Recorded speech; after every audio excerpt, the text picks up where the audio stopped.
Oh God, it's happening again. I just wake up here and the shows, I hear the music and just the lights come on, and then this is where I am every Saturday or this Sunday. I don't even know what day it is. Hi everybody.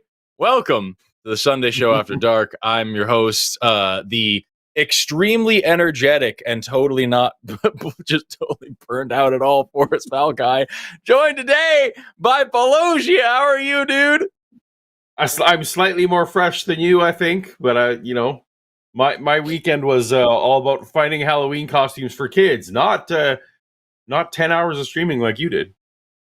You know what though? I ain't no bitch. I didn't do 10 hours of streaming either. We did 11 and almost 11 and a half hours. There you go. Yeah. But I tell you, it was worth it. It was awesome. We covered some really great stuff. I think we had 12 callers in total. Among them, we had 2 creationists, 1 transphobe, and 1 person who believed in ancient aliens. And through it all, Erica and I are both scientists and both atheists. Even still, they weren't successful. It didn't work. None of the arguments really stuck. But all that said, the floor is still yours. The theists, the creationists, to transphobes, to flat earthers, to anti-vaxxers, to ancient aliens believers, to climate change deniers, to people of all stripes who don't believe the things that we do believe on this channel, or do believe the things we don't believe on this channel. This is your opportunity for healthy, kind, productive discourse in a relaxed and non-imposing way. I don't know. We're very nice, usually, unless you're a douche. And if you really believe that you've got something that you think the world needs to hear, if you think that you can prove that a god or gods exist, if you believe that the Bible is really the good book, if you believe that you can change someone's life and free their soul and teach them what morality is, or any of these other things that we hear all the time, what a better way to do it? You can argue in the comments, you can go to the chat and complain and probably get muted by the mods, or you can call the number on the bottom of the screen, 720-619-2288, or use the web link in the description and say what you want to say in front of tens of thousands of people. These shows get easily 20,000 to 30,000 views on average within the first week of them being posted. Our show last night, the one that we were just talking about, where I was on for 11 freaking hours, is already up to 33,000 views. Hasn't been up for 19 hours yet. So, like, if you're worried about us being mean, we're not the mean hosts. And if you have something you want to say, if you think that you can prove a god, if you believe that Jesus is the way, the truth, and the light, if you believe that we atheists are missing something, if you believe that we scientists are missing something, this is your opportunity to say it in front of a very large audience and potentially make us look very foolish. So call that number on the bottom of the screen, 720-619-2288, or use the web link in the description, and let's talk. But before we do, how are you, Paul? I am well. It's we used to have, here in Canada, we used to have winter around this time, but thanks to global warming, I walked my dog in shorts today, so everything's great. It is very frustrating and very scary. We took a call about global climate change last night, and I gotta tell you, it's freaky. We're up over 420 parts per million carbon dioxide in the atmosphere. The last time on this planet that it was that high was a little over 3 million years ago, when the oceans were around 80 feet higher than they are today. It's a scary situation. And boy, howdy, I'm really, really anxious to get out here and scream at some representatives to try to make some sort of positive change. It's really fun in America. You get this opportunity where we have everybody gets dressed up in suits and they all go to these big tall white buildings and we all get to play this like really fun game where we pretend like they work for literally anybody besides billionaires. It's great. It's a really fun game to pretend. And sometimes they play along enough to start arguing about some sort of meaningful legislation. So I can't wait to do it again. It's one of my favorite games to play. And I encourage everyone else to do the same thing. Call your reps every freaking day. You can send them faxes online. There's a lot of free fax services you can use because they can't ignore those. And all that is assuming that they're even in their offices, because right now our government is still shut down because they cannot perform their most basic responsibilities. Why do we pay taxes, you know? And as a result, lots and lots and lots of people are about to be without their SNAP benefits, their EBT, their food stamps, as well as a lot of other government assistance that they rely on. I grew up, we were talking about this just before the show. I just want to reiterate for everybody here. I grew up on food stamps and other forms of government assistance as well. I would not be here without that crap. It was not always enough. It was very rarely enough, but it was enough to supplement the other things. We were able to get a lot of help from charities and whatnot. So it would be really cool if you would chip in to your community at this moment, especially over the holiday season. Fuck Black Friday, fuck Cyber Monday, fuck Christmas. Take that money that you were going to spend on that stuff and invest it into your local food bank, invest it into your local community. Give back. You don't have to give a ton. We did a ton of charity stuff on this channel. We just got done with a fundraiser, and we say it over and over. A lot of people think you have to be a millionaire philanthropist to make a difference. You do not, right? It's not the $500 donations that you need to be worried about. It's $50, $20, $10, $1. If you can skip a cup of coffee twice a week, if you can, maybe you don't need that new electronic toy. Maybe you don't need whatever little trinket you were going to buy that's going to just sit on a shelf in your house anyway. Maybe you can choose to live without the new, shirt or hat or whatever you really want. You know what I mean? Just throw that into your community because there's people out there that need it. I'm very fortunate to say that I never had to actually truly go hungry. The food we had was gross and unsatisfying at times, but I always had enough.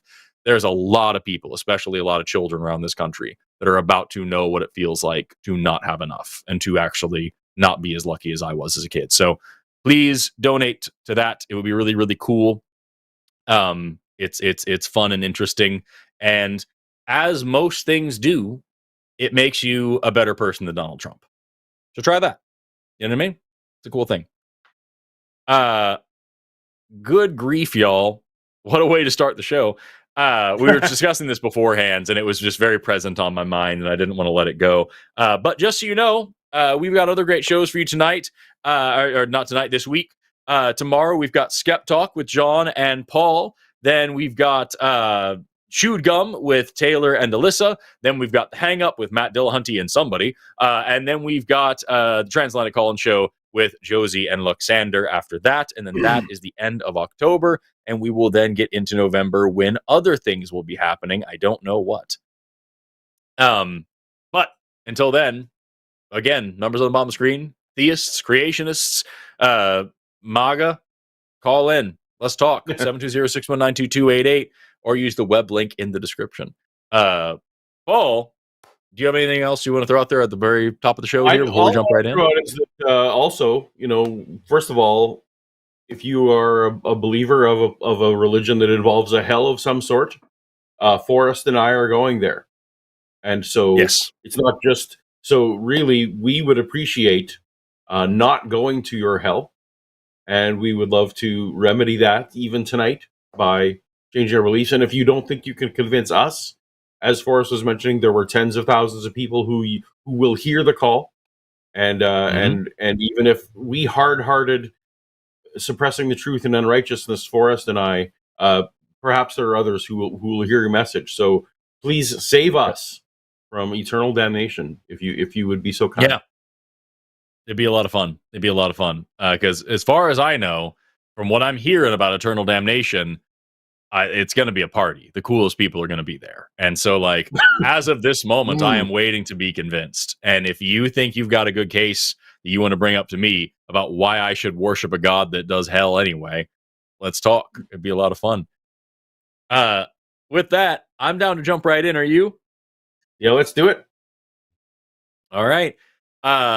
First, oh gosh. Okay, sorry. I was looking at the super chats or the producer chat, and I thought they were saying something very different. Let's talk to our first call of the night. We've got Stevie, a frequent caller, calling back once again, who had a previous conversation with you, Paul, about biblical credibility. Let's discuss it. Stevie, you were on the line once again with Paul and Forrest. Hey, Forrest. How are you doing, man? After, almost 12 hours, I was kind of surprised to see that you were on today. I live in hell. Yeah, no, Paul's going to be, it seems like you have questions for him mainly, so I'll just be over here taking a nap in the meantime. I'll pitch in if I need to. Great. Hey, Stevie. Yeah, so, hey, Paul. Have you guys heard of the Station nightclub fire? The Station nightclub fire. I have not. Is this what do you mean station? It was like a nightclub. Yeah, it was like a infamous nightclub that, you know, I think there was like 200 people in there, and there was a band that was performing, and they had like pyrotechnics that went off, and it caught the place on fire, and the whole thing burned to the ground, and people were rushing out of there, and it was horrible. And so sounds horrible. I bring that up because there is no fellowship in hell, folks. So there's no party that's to be had, but what the fuck does that mean? Well, what the fuck is that connection? It's hell's like a nightclub fire, y'all. It's really fun till it's not. No, I say that because hell is really not. Oh my there's God. no fellowship there. It's a horrible place, and so yeah, definitely don't want to go there. Everybody thought they were having a good time until the fire went up. So Stevie, hell. Gotcha. So hell is burnt. You think that the parts of the Bible where it talks about literal burning, you think hell has literal burning, or you take it more figuratively? Oh, absolutely. I mean, there's many passages that talk about hell being a place of outer darkness, a place of torment, a place where the smoke never ceases, and yeah, it's just a horrible place. And you don't think that's referring, Paul? Oh yeah, let's not. So I talk about hell. What's we'll maybe wrap back to hell depending on how the conversation goes. What's on your mind? I'm not letting this call end until we talk about hell some more, because good gravy, that's awful. What you got, Stevie? It is awful. Yeah, so Paul, the last time I spoke to you, which is why I'm calling in, is it was probably a couple months ago, but during our call, you basically said or admitted or whatever that the Bible would be credible if it wasn't for the miracles in the Bible. And so we talked a little bit on that. Is that still your stance, or has it changed? Well, it depends on what you mean by credible. Plausible is probably the word I would use. But carry on, unless that changes something fundamental about what your point is. As a historical document, like if you were to compare that document to, say, I don't know, Shakespeare or any other ancient document. Shakespeare was specifically the Bible said to be fiction, so I don't think Shakespeare is a good comparable. Yeah, you're correct. Yeah. But unless you want to just say the Bible's like a fiction that someone wrote, then I'm actually with you on that, but you probably aren't. No, I mean, so the Bible may, like, if it says that, for example, that during the Passover, at some point, someone disrupted exchanging money in the temples. Is that a credible thing to be in a history book? Like, sure. If that's basically what you're saying. Yeah, I know that we talked about it, and basically what you had told me at the time was holding you back was that you basically wanted a personal experience, like you wanted God to reach out to you personally, and that if you were sitting at the table with him, you would DNA test the fork and all that good stuff. Do you remember that? I don't. That does sound like a thing I would say, and I do. That would be great. I would love, and I'm sure Forrest would as well. A personal visit from God would be very cool. Yeah, I'm down. Can you arrange such a thing? I cannot, unfortunately, but okay. I guess what I'm getting at is like there are some things that only happen once, right? I mean, the Twin Towers. Hopefully, that doesn't happen again, but there is no longer Twin Towers, so that event cannot happen again.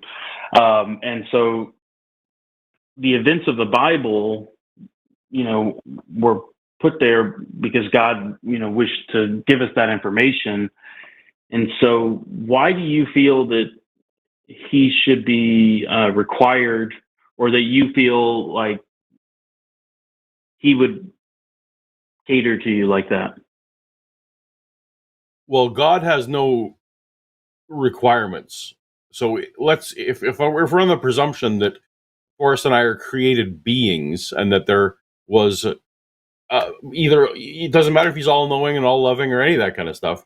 If I create Sims characters, I'm under no obligation to do anything for the Sims characters, right? So like there cannot be an obligation.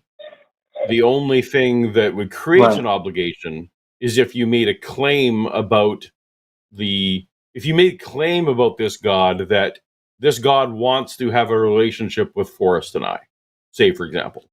If you are asserting that that is the case, then a prerequisite for that all-powerful God having a relationship with us is to convince us first that it exists, right? Like, it's impossible to have a relationship with something you don't at least acknowledge exists. Would you agree with that, Stevie? Yeah, I mean that's kind of why he trusted the scriptures to the Jews, and then the Jews to the Christians. And so, do you think that like? Well, I'll go ahead. Finish your question. No, finish your question. I was going to say that. What I was going to say is that let's just say the events of the Bible are true. God is true. Cool. And the events in the Bible did happen, and people wrote it down, and that was the method that God chose to reach people. What's wrong with that? Well, it's not a very good way. It's because there are all kinds of books. Well, sorry, I'm not. Go ahead. That's fine. I'll let you answer this. I have a totally different. That was such a shitty question, and I just want to dig into it. But I'm gonna let you do it first. So it's not a matter that. Let's say all the events happened. That does not mean that a historical book is sufficient evidence to believe that it happened, right? Like, that is there are all kinds of books that are wrong. There are all kinds of things written where the person was lying.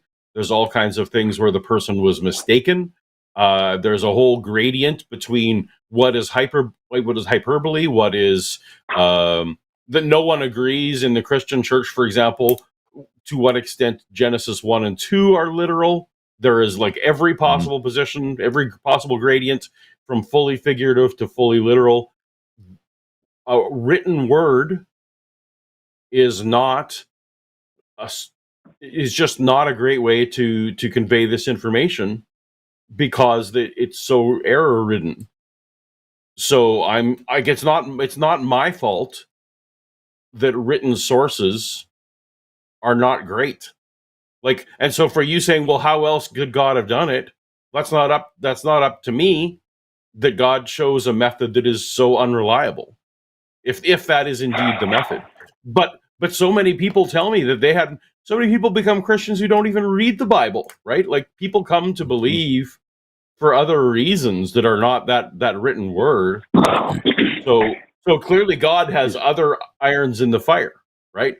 And he's chosen to give personal revelation to some people and not to others, which for me is a big problem, because that means that he's not equally invested in making sure that some people have a relationship and others do. I mean, I've rambled on a bit. Is there anything unsatisfactory about this answer? Well, I mean, obviously, if these events happened, back in the day, there's no other way to record them other than to write them down. I mean, they can't. I don't know how else you would like them to do it, but that was kind of the only option. And then, you talked about Revelation. But there's no other way to do it, but God was in charge of the universe, right? God could have Correct. made That's more reliable. God could have. That's the way God chose to do it. That doesn't mean. So, for example, God could have had our universe where there was literally time portals, or where there were, where God could have a weekly Q&A. God could have, God could have done all kinds of things. If you think it, that's how he chose to. Correct. And he chose a method that is just fundamentally not very reliable. He may have had great reasons to do so. I can't say whether he had great reasons to do so or not, but that doesn't mean that I should lower my standard of evidence to the level that God wanted to do. Like, that's not how this stuff works.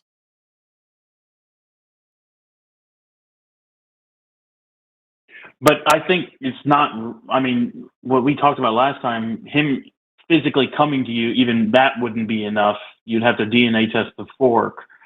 So, I mean, do you feel like that you have a reasonable standard? I do feel like I have a reasonable standard. I feel like everyone else, I feel like all the believers have an incredibly credulous standard that I can't even fathom why they accept, even though I did accept it for decades. I know why I accepted it. Combination of indoctrination and experiences I was falsely attributing. But no, like if some being, if I have an experience where a being tells me that he's God, why should I not at least put on the table that I'm hallucinating, or that there's something wrong with that something is not even wrong. Wrong is the wrong phrase. That something has happened in my brain where I am getting a non-veridical experience. Why should I assume it's a veridical experience when across the world people have non-vertical experiences? Like, why should my default be that this was God? Well, in the example that we talked about, I gave you the hypothetical that he came to you, sat down for dinner, ate with you. You got to put your hands on him. You saw the plates. You saw the food being eaten, all that good stuff. But I mean, I get what you're saying. But can I talk a little bit about? You said that you used to be a Christian, and then you walked away from it. What was it that? Are we done with this topic for that? Are we done with? I'm not even completely sure what the topic of this call is right at this moment. Are we done before we move on, are we done with? Well, I guess I just wanted to see if your mind had changed any since we last spoke about what the standard that you have set, the high bar that you had set. I was just curious if you had changed that. I'm open to talking about other things, but I think we both agree that obviously God chose to reveal it that way. So is the topic of the call epistemology? Is the topic of the call what is the standard that should convince us of supernatural things? Is that I'm just checking with you, Stevie, to see if that's what you think, if that's what you're here to talk about. Just anything regarding the Bible. I'm comfortable with that. Anything regarding the Bible, but so far we've just been talking about epistemology, right? How we decide what we believe. Correct. And are you still on Team Paul's standards are too high for some reason? Yeah, I mean, I personally think they're a little unreasonable. Like you said yourself, God, if God is real and you're, a human being, compared to God, we're nothing. To expect Him to cater to you when He's already revealed Himself and given you all the tools you need to find Him. Do you? What do you mean need? Because do you think that God? You think that God created my mind, right? Yeah, God created, everybody. Okay, and you also think that everyone's standard for evidence is just different. Like everyone's brain has a different level for different claims, and that's just the way our brains are, right? Like you don't choose to believe something, you become convinced of a thing, right? I mean, I think there are reasonable standards to everything. When you convict somebody of murder, is it, reasonable? I think it's reasonable, but I see your point. Okay, so the point here is that I can't choose to think that the evidence that exists is good enough, right? Or sorry, the evidence that I've been presented so far. There might be more evidence that I haven't seen, but so far nothing has convinced me. And you don't think that that's a personal flaw or a fault, right? Like that's my brain doing what my brain was designed to do. I mean, I personally think it's reasonable. Like the amount of evidence that we have been given is very reasonable. It is reasonable for you, Stevie. Reasonable for you. You have admitted that different people have different standards of evidence. So God chose to meet your evidence threshold,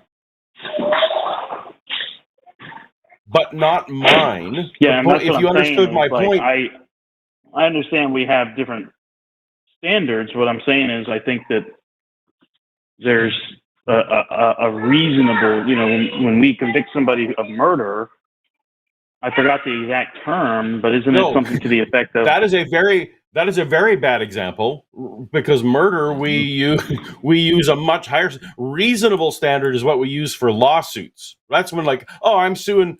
Forrest didn't pay his rent, and so the landlord took him to court, and like that. That's correct. Yeah, you're right. You're right. It's beyond a reasonable doubt. For murder, it is beyond a reasonable doubt. So you certainly haven't. You haven't come in here and given me any reason to say it's reasonable doubt. Go ahead, Forrest. Yeah, you said a lot of shit in here, Stevie, that I find really morally objectionable. And I'd love to get to that. I really would. But the biggest thing here, we're talking about the standards of evidence. Do you agree with the statement that extraordinary claims require extraordinary evidence? Can you take the microphone out of whatever fucking paper bag you're shaking it around in? It's horrible. Sorry, I didn't realize y'all could hear that. But yeah, go ahead. Do you agree with the statement that extraordinary claims require extraordinary evidence? Yeah, I'd agree with that. Okay. Would you argue that there is a person who lives outside of space and time that whipped up the fucking universe de novo and ex nihilo, and that created humans with an intended purpose of having some intimate relationship with them, and also there's an extra dimensional space of pure joy and a different extra dimensional space of internal suffering, and that there's a thing called a soul that will go? You consider these to be extraordinary claims? Because I do. Yeah, I mean, I would agree with that, yeah. So when Paul asks for what I think is pretty reasonable amounts of evidence, like just prove that this thing exists in the first place, I think that is actually a low bar for evidence of what he's saying. That's is more or less what he's saying. Is he's saying if this guy showed up, if he saw him in person and ate with him and touched him and got to test his DNA, that was the standard that we had talked about. You understand that that's not contradicting what Forrest just said. That I was saying. Right. That is still a low bar, Stevie. That is still a low bar. of evidence for something as Okay, well, extraordinary we just disagree. as saying that this is a fucking resurrected Jewish priest from 2,000 years ago. Like that is a remarkable claim to say, you know what? I would put it down to, if I could just get a fucking DNA test, maybe I'd start believing it. I think that Paul is being very generous with you. I think that if I want to talk about evidence, I think the bare fucking minimum of that evidence, bare minimum, is what's depicted in John 20, 24 through 28, and also John 20, 20 verse 30, specifically not 29. But like John 20 details out the bare fucking minimum amount of evidence that Jesus himself was happy to provide. Are you familiar with that? I'm familiar with it, but I don't remember exactly what you're referring to. Like, I don't have it memorized. That's what you're asking. That's the story of St. Thomas.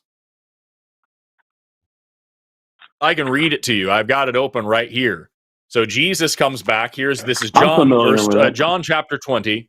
John chapter 20, which is the fourth different version of the resurrection story, because Jesus is resurrected in 4 chapters in Matthew, Mark, Luke, and John, 4 different books, 4 different fucking stories, whatever. And so in this version of the story, after he comes back, he meets with the disciples, everybody except for Thomas, who was then called Didymus, who was not there when Jesus came. The other disciples went to Thomas and said, "We have seen the Lord." But he said unto them, "Unless I see his hands and his feet, and put his finger in the holes that the nail produced, and thrust my hand into the hole in his side, I will not believe this." Pretty fucking reasonable. And then within 8 days, Thomas is there with the rest of the disciples, and Jesus comes there and says, "Shut the doors, I'm in your midst, peace be unto you." And he say unto Thomas, "Reach hither thy finger, and behold my hands. Behold my hand thrusted into my side. Be not faithless, but believing." He makes Thomas stick his fingers into the holes in his hands and his sides. And then Thomas says, "Thou art the Lord and my God." The reason why I left out verse 29 is because verse 29, Jesus says, "Thomas, you believe because you have seen me, but blessed are those who have not seen and yet still believed. Blessed are those who believe without seeing." And then verse 30 goes right back into reasonable and says, "Many other signs did Jesus do in the presence of his disciples to prove who he was, which are not written about in this book." So according to the Bible, Jesus was happy to show up in person to prove that he was crucified and perform many different signs, proving over and over and over who he was. And then goes on to say, "But you're better off if you just take my word for it, bro." I'm sorry. Trust me, bro, is not a good epistemology, especially not for something as extraordinary as the creator of the universe who cares about who you have sex with and whether or not you eat shellfish. That is a very big claim. And Paul's very basic standard of evidence here, really fucking generous. As a guy, I think he could go way bigger and still be reasonable, is just to say, fucking prove that he even is who he says he is in the first place. Because if you can prove that Jesus is real, that still doesn't prove that he's the Son of God, doesn't prove that there is a God for him to be the son of, doesn't prove that he walked on water, doesn't prove that he turned water into wine, doesn't prove that there's a hell, doesn't prove jack shit, except for the fact that he is in fact Jesus. And Paul is saying, can you at least fucking just prove who you are? And you think that's unreasonable? What the fuck are we talking about, dude? What is that? Well, if you read that story and you zeroed in, I mean, you said it. Jesus responded saying, "You believe because you have seen me. Blessed are those who believe and have not seen." That's Jesus reprimanding him. That's not a negative. Yes, like that was a negative response. So Jesus is saying, and if you read the Gospels in their totality, many times Jesus commends people for their faith. People who didn't get nowhere near what Thomas got and yet believed, and he commended them for their faith. So just like all religions, he's basically reprimanding him. Evie, like all religions, it rewards credulity. It encourages credulity. Mm-hmm. It encourages people to not check things out on their own. And this is part of why my religious journey was. I was raised to believe on authority. Don't check this out yourself. Don't worry. Top men have checked it out, and it's all good. Just don't waste your time. We got you. Trust me, bro. As Forrest said, like, and so this is. If I was creating a religion, I would 1,000,000% include passages that says, "Don't check this out. Be credulous. Accept everything that we say because we said so." That is a almost table stakes for a religion that you put some of that stuff in there. I would also make sure to include passages that say the more people rise against you, the more you know this is true. And when the prophecies are coming true, that's when people will speak out against this religion and all that other shit that's in there. It is just immunizing the religion against any questioning, because any questioning proves that it's true. And if you don't question, then you'll really know that it's true. That's how cults work, Stevie. And that's not reflected in the gospel. In fact, when you read the gospel, there's many instances where people don't believe. Just read it.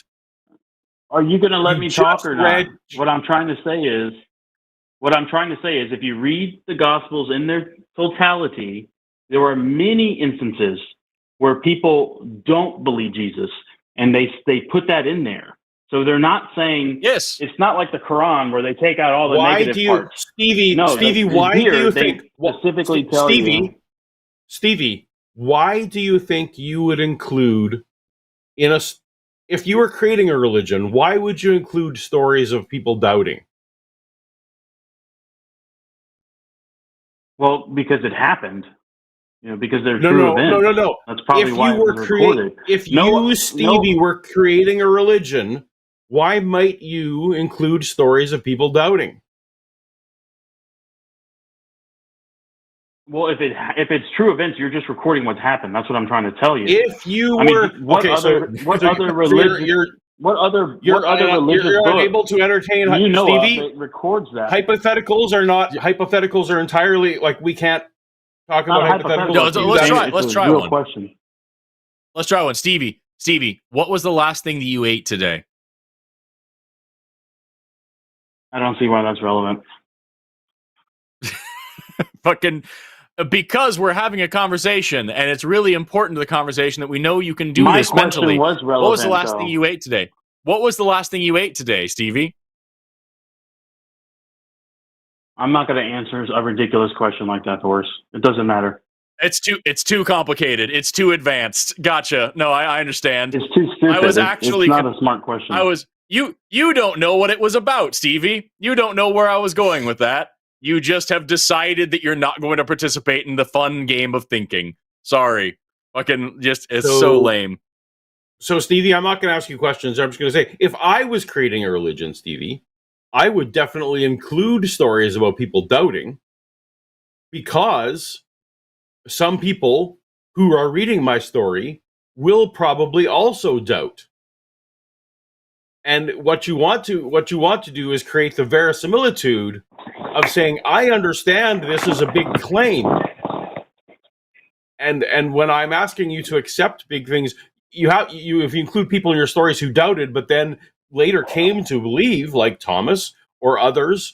So there's, yes, as you say, there's lots of stories about some disciples doubted, but still the Christian tradition is that all the disciples eventually turned around and they didn't doubt, right? So if you have people stories of people overcoming their doubt, that's when you can. What? I said the apostles did not all come to believe in him. One of them betrayed him and resulted in him being. If I was going to make up a story, a cult. Yeah, I'm talking about Judas. If I was going to make up a story, I would put people, like you said, maybe I would say, you know what, let me throw in, I don't think any other religious book does this, but let's just say I was really, really smart. I had a really high IQ. Then I would say, you know what, let me put some doubters in there. And then if it was me, I would make sure by the end of the book, those doubters came to realize they were wrong and they came to the truth. That doesn't happen in the Gospels at all. Of course it Many does. people don't believe Jesus, and a lot of them never come to believe in Jesus. But they do make sure to put in parts of the Bible that say that, like, a sign of the end times and a sign of Jesus returning is people speaking out against the faith and false prophets and all this. And they also make sure to put in things about, like, claiming to be wise, they made themselves fools, and only fools say that there is no God, and all that. They make sure to put in all that stuff where even when somebody who is doubting in the Bible doesn't get their immediate comeuppance, the Bible as a whole still gets the last laugh. It's the narrative of the story that is consistent throughout the whole thing. I mean, if it's true, it's they wrote it down. Oh, so Stevie, I don't necessarily agree with you there. I mean, if it's true and it's written down, then it's true. What if it isn't true and they wrote it down? What does that mean, Stevie? What if it? I mean, I believe it is true. I mean, we understand disagree, but I definitely think no it's true. way, no fucking no way. Just Stevie, are you telling me that you're a Christian? Nuh-uh. Fucking get out of here. Get right out of town. All the way out of town. Shut the front door. Nuh-uh. What? Is it possible for you to answer a straight fucking, like, serious question? Like, to just engage honestly with the conversation? Like, seriously, it's every fucking time. I don't answer the question the way you want me to, and you don't like that. So I guess that's why. No, you don't answer the question. You don't answer the question honestly or intelligently, Stevie. Questions. I mean, you don't ask good questions. I literally just asked you, what if the Bible isn't true? I believe it is true. Is that an answer to that question, or is that just you continuing to spout what you fucking believe because you can't engage with what is being said to you? I didn't hear that question. I was addressing. Oh, it's weird because you paused and then answered it. Bizarre. I didn't hear that question. I mean, I didn't hear it. I heard what you were saying when you were slandering the Bible and saying what the Bible says about unbelievers. And that's the part that I addressed. You got to remember. I was slandering the Bible by quoting it. You hit me on 8 different. You hit me on like 8 different points, and then I can't answer all 8. So then I answer something, and then you're like, "Well, you didn't answer the one I wanted to." What? No, I asked you a direct fucking question, Stevie, and I wasn't slandering the Bible. I was telling you what's in the Bible. Nothing that I said about the Bible is untrue. I didn't even paint it in particularly bad light. What's your question? You said that they put those things in the Bible because they're true. I asked you, what if they're not true? Why then would they be in the Bible? Well, if it's not true, then the Bible is not true. Uh-huh.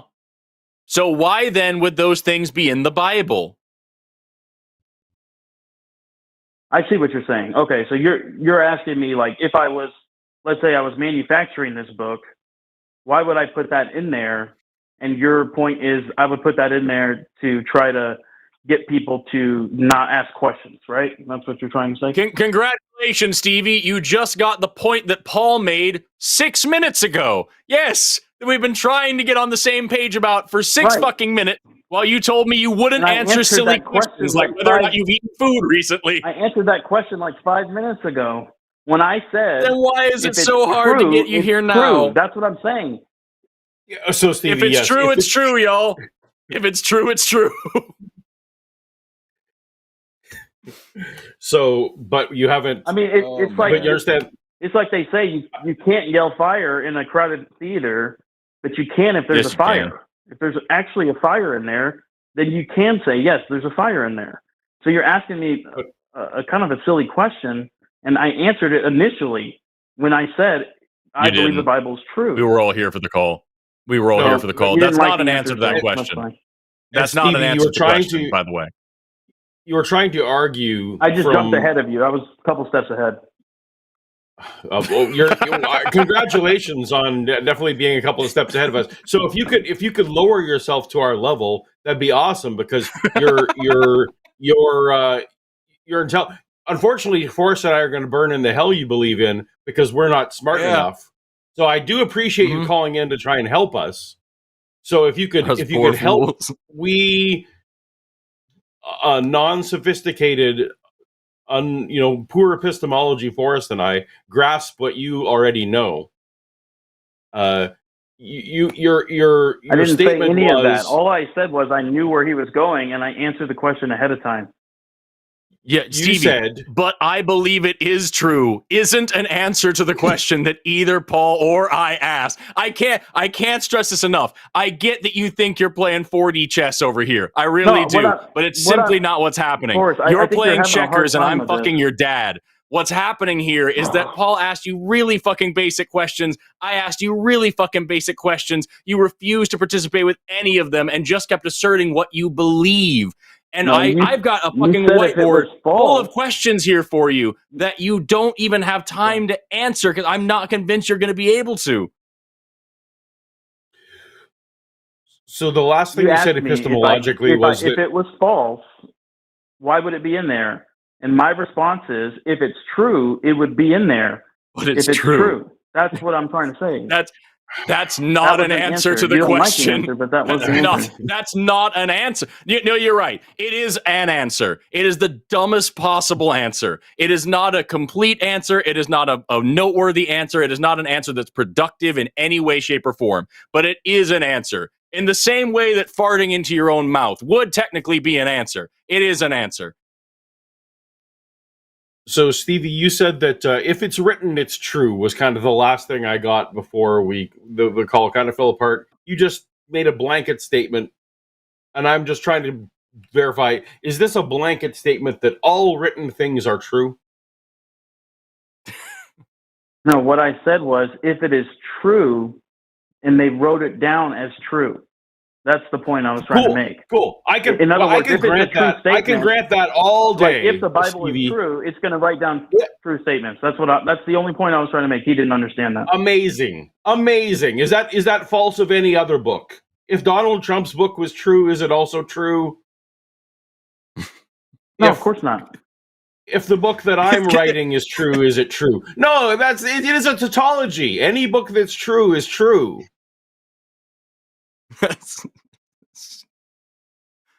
If you're writing a book on Star Wars, nothing you put in that book is going to be true, right? Because it's a fiction book. But what if it was? But what if it was true, Stevie? Would it be true if it was true? But hold on, I mean, I worked for George Lucas, so I absolutely could write books about Star Wars that have true things in them, because or false things, because I was there as the films were being made. I mean, you could give advice. There's a lot of good lessons to learn through Star Wars. Oh, so okay, so yes. I mean, this. Oh, so but I'm talking about you. I was talking about nonfiction, Stevie. Like, because you think the Bible's nonfiction, you think the Bible's historical.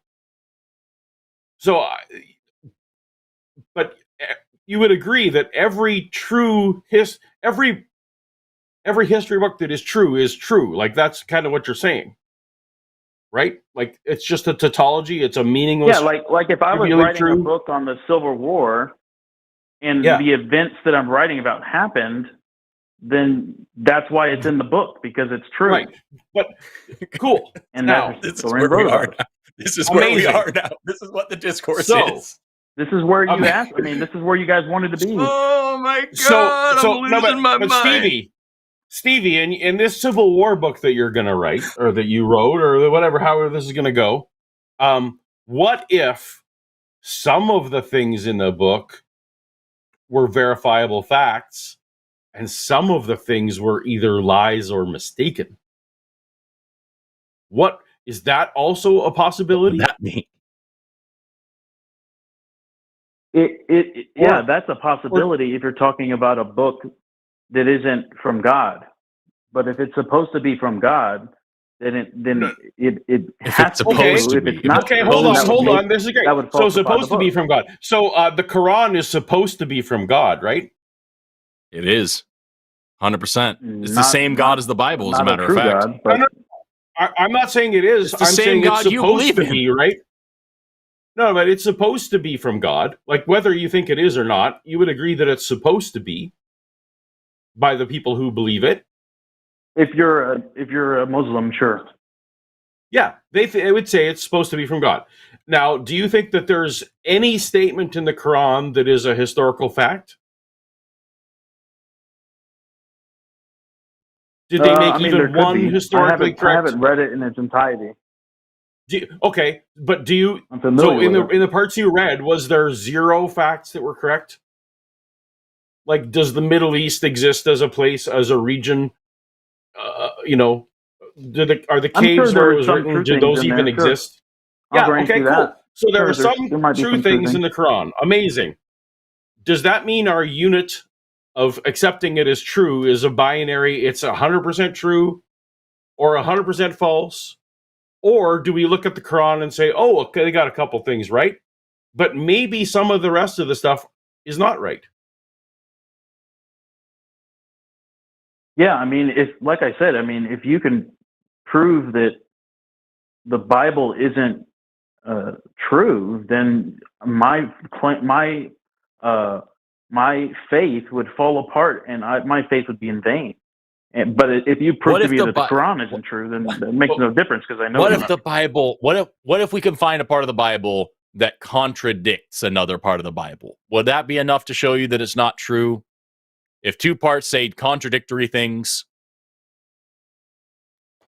Well, here's the thing: if we're going to go into contradictions, it's going to get muddy. But if we do that, number one, the burden of proof is on you to prove that it's a contradiction, and we need to establish what a contradiction is. A contradiction in this is case, somewhere where it let's says, say somewhere where it says one thing and then a hold on, different hold on, part if I of could it says a please, different thing, and that both things cannot be true at the same time. How about that? Is that a good definition? If I can show you a part of the Bible in the same what? hold on.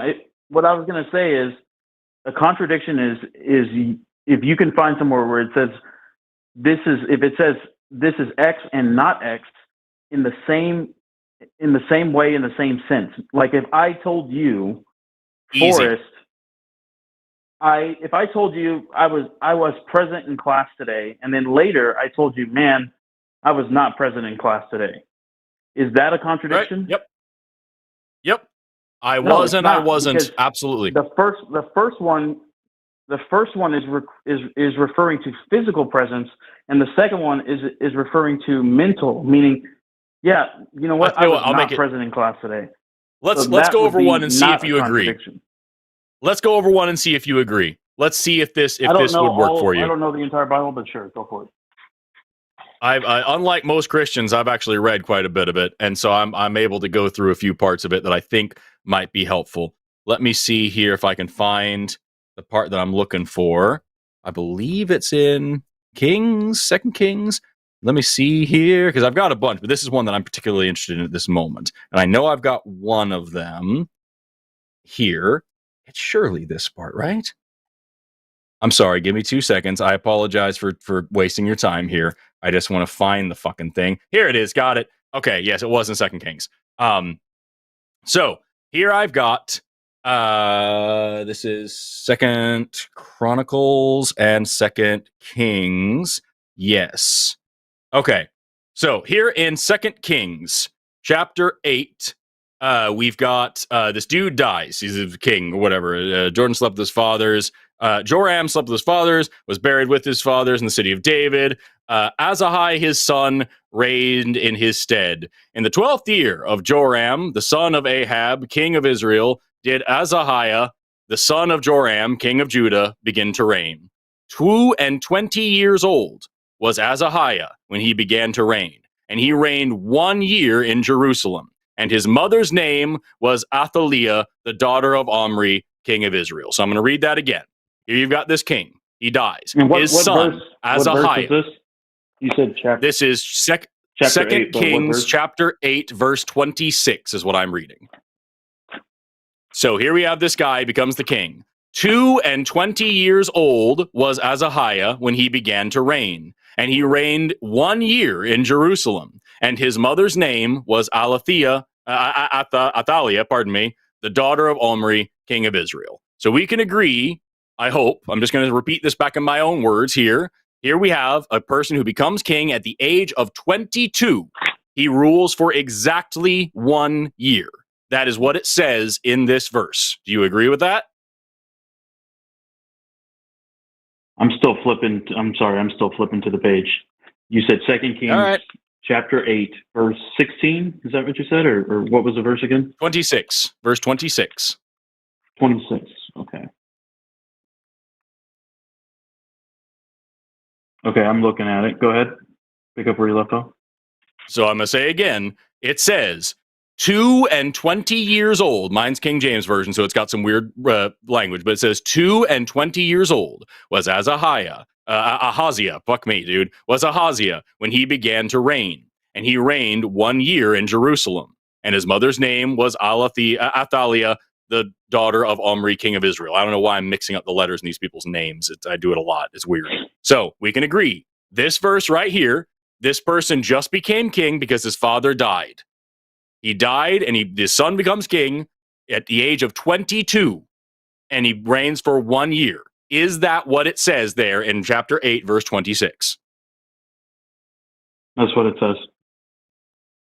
Great. Now I'm going to flip to a retelling of that same story in 2 Chronicles, chapter 22, actually chapter 21, verse 20, and then into 22, verse 2 is really important. But really, 22, verse 2 is the most important part. Because here we have the inhabitants of Jerusalem made Ahaziah, his youngest son, king in his stead. The same guy just died, right? Gave him king in his stead for the band of men that came to the Arabians of the camp and slain all the eldest. So Ahaziah, the son of Joram, king of Judah, reigned. Here we have chapter 22, verse 2. 42 years old was Ahaziah when he began to reign. He reigned 1 year in Jerusalem. His mother's name was Athaliah, the daughter of Omri. So we have the exact same text in Kings 8:26 and 2 Chronicles 22:2. The only difference is in one of them, he's 22, and in the other one, he is 42. So here we have a pretty clear contradiction. This isn't like present in mind versus body. This is, was he 22 years old or 42 years old? And in Chronicles, it said he was, how old? 42. 2 Chronicles 22:2. He was 42 years old. Also, fun fact, right before that, in chapter 21, verse 20, it says that the father was 32 when he began to reign, and he ruled in Jerusalem 8 years before dying. So he would have been 40 years old when he died, and his son immediately took over at 42. So his son was 2 years old when he was born as well, which is very interesting to me.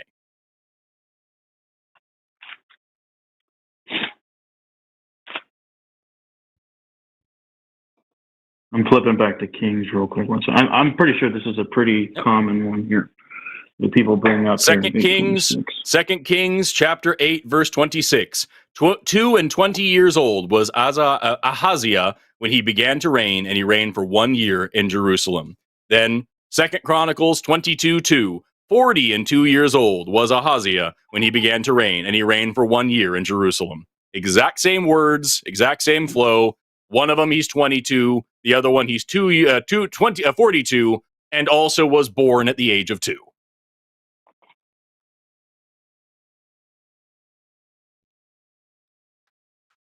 And this is the first one. I've got plenty more contradictions that I would love to go over with you. This is a very easy one to explain. So this is simply a textual variant. In fact, the book that I have, which is NASB, it shows 22 and 22. So what it is that a scribe just made an error and put a 4 in there. So, and it says here, then, many ancient manuscripts. So then to be clear, say 22. So then to be clear, you think that the Bible is only true when it is properly translated and interpreted?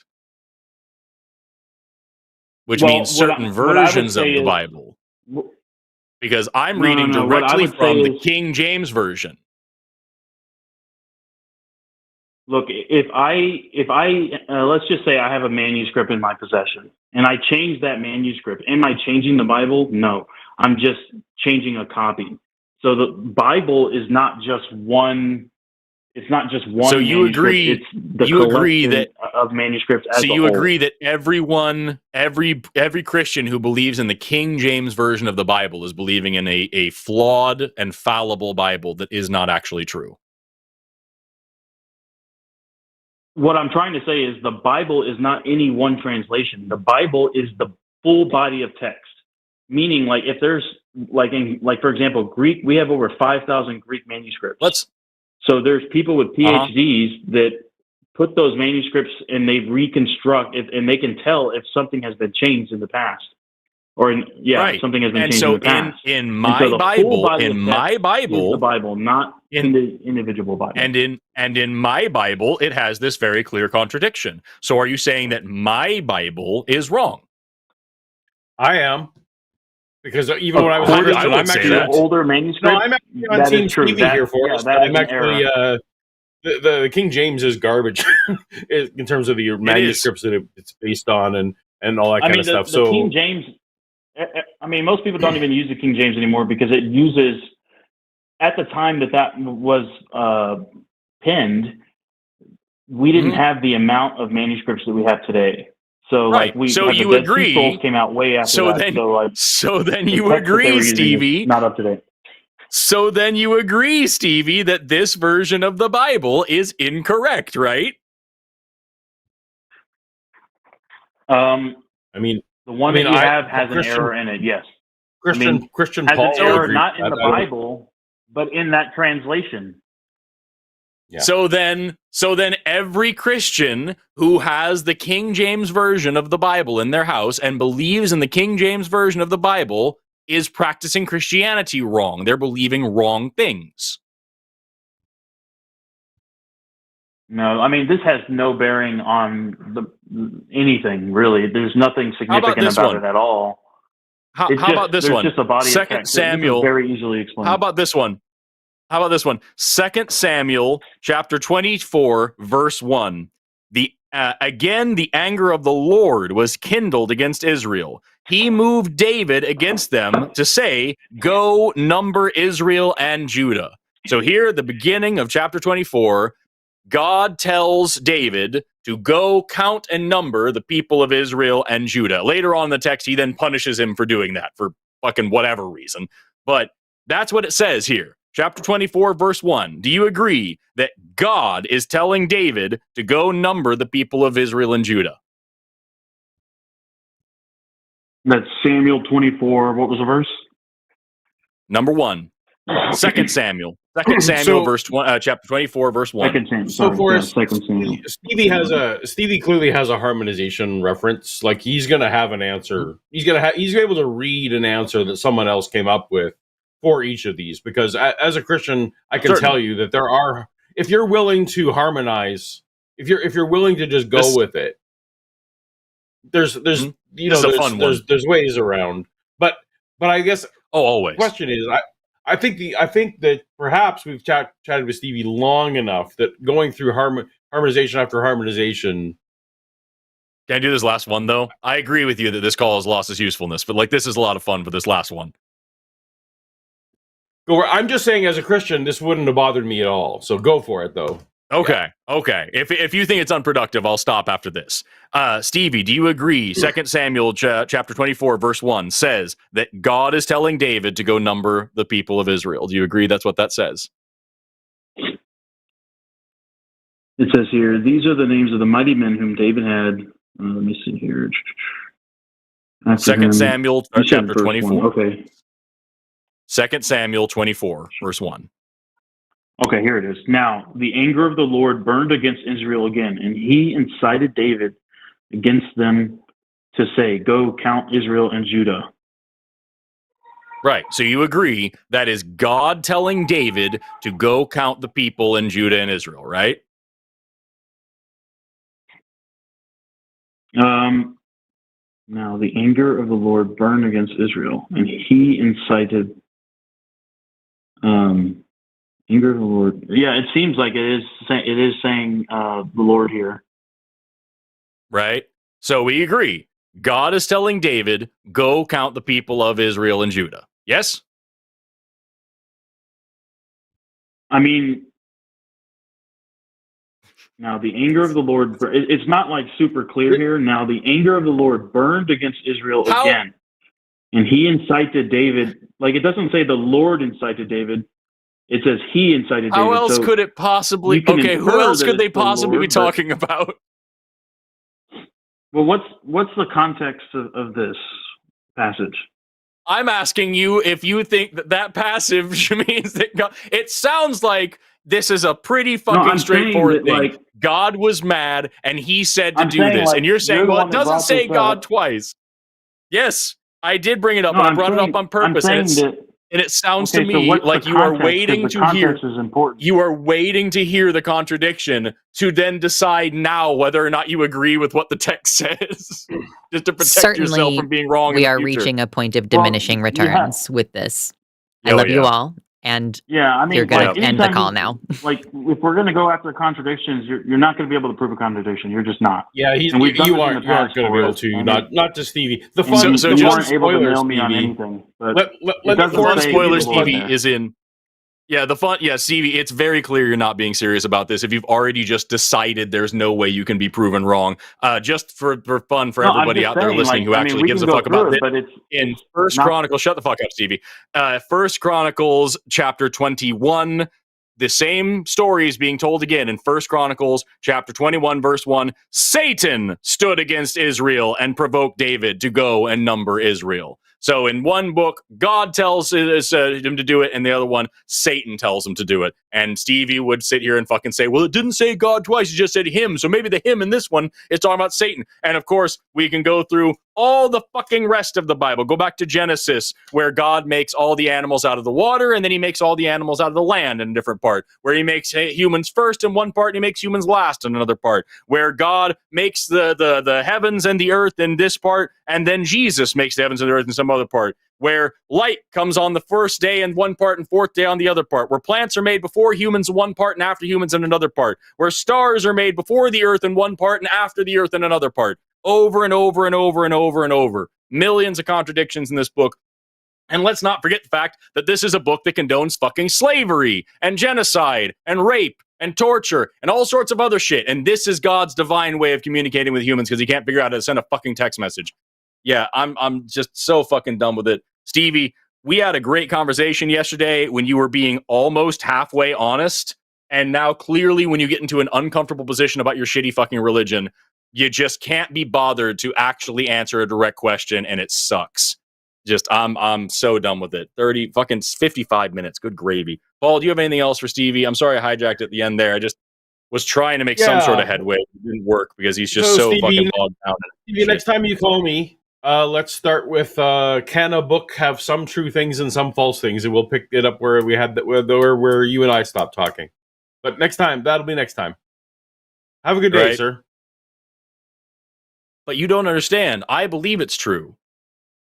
Okay, and true things are true. You see, what? To the person in chat who said context is important, the Bible doesn't condone slavery. Call in, unless you're being funny. You're welcome to be silly. If you're being sarcastic, that's great. But if you seriously believe that shit, 720-619-2288. We will be happy to give you chapter and verse where it abso-fucking-lutely does. Moving on. We've got several other callers waiting on the line. Really great spread tonight.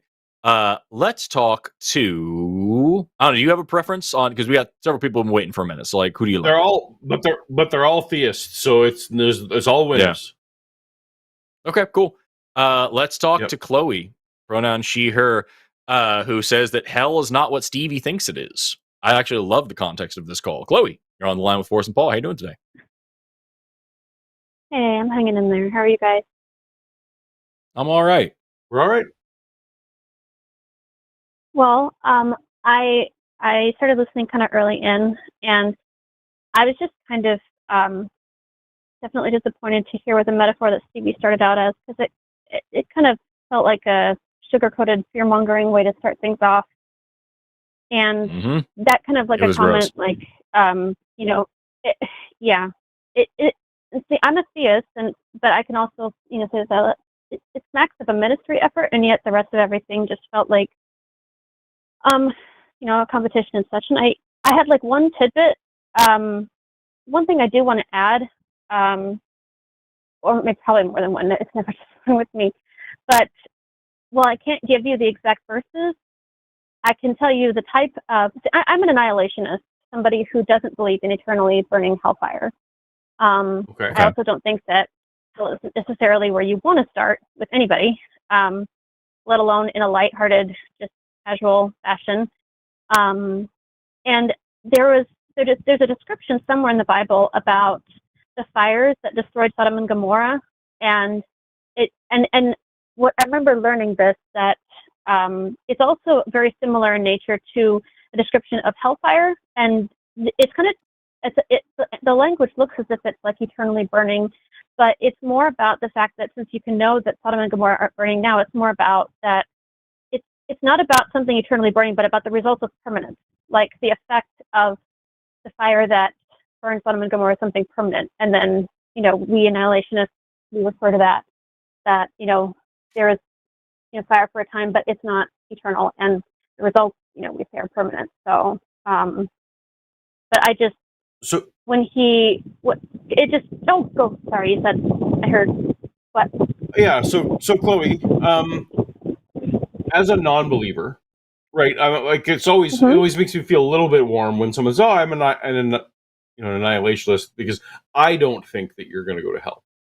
But unfortunately, I don't really know you, Chloe, and lots of other Christians say I am going to hell. So it seems a little bit foolish of me to actually take any solace as a non-believer. For you, you're a believer, so it doesn't matter really to you one way or the other whether there's hell or not, because you're going to be in the good place anyway. So it's just Forrest and I that are. I'm really so correct sorry me about if all I'm of that making crap, a mistake. Well, I know that I'm really familiar. Like what you're saying, I recognize it. And at first, I just want to say that I'm sorry for all that crap, because I don't think that it's believers who go to heaven and unbelievers who go to hell in this sense of, like, what you profess. I think that where we end up has to do with the amount of love and truth in our lives and how best we lived by it. We can all. You can only live according to what you truly come to be convicted of. And I know that convicted is like this religious word, but just like if something really grips you and you're convinced of it in your mind, you have to live or not live according to those things. And I think that we go to heaven or to hell based on how loyally we lived according to the truth we were convinced of and how loving we were to people. And that makes things a different concept. That makes everything a totally different kettle of fish.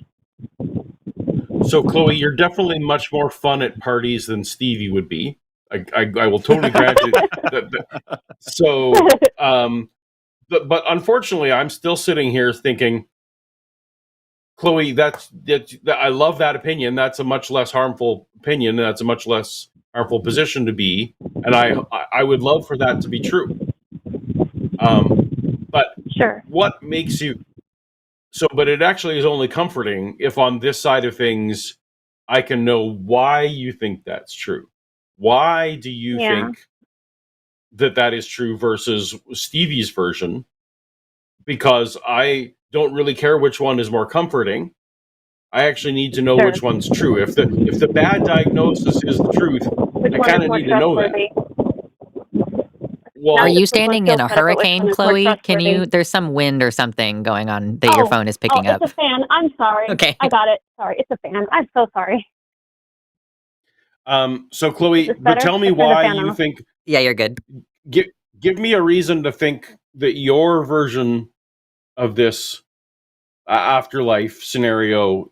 Why do you think it's true, and why should I think it's true?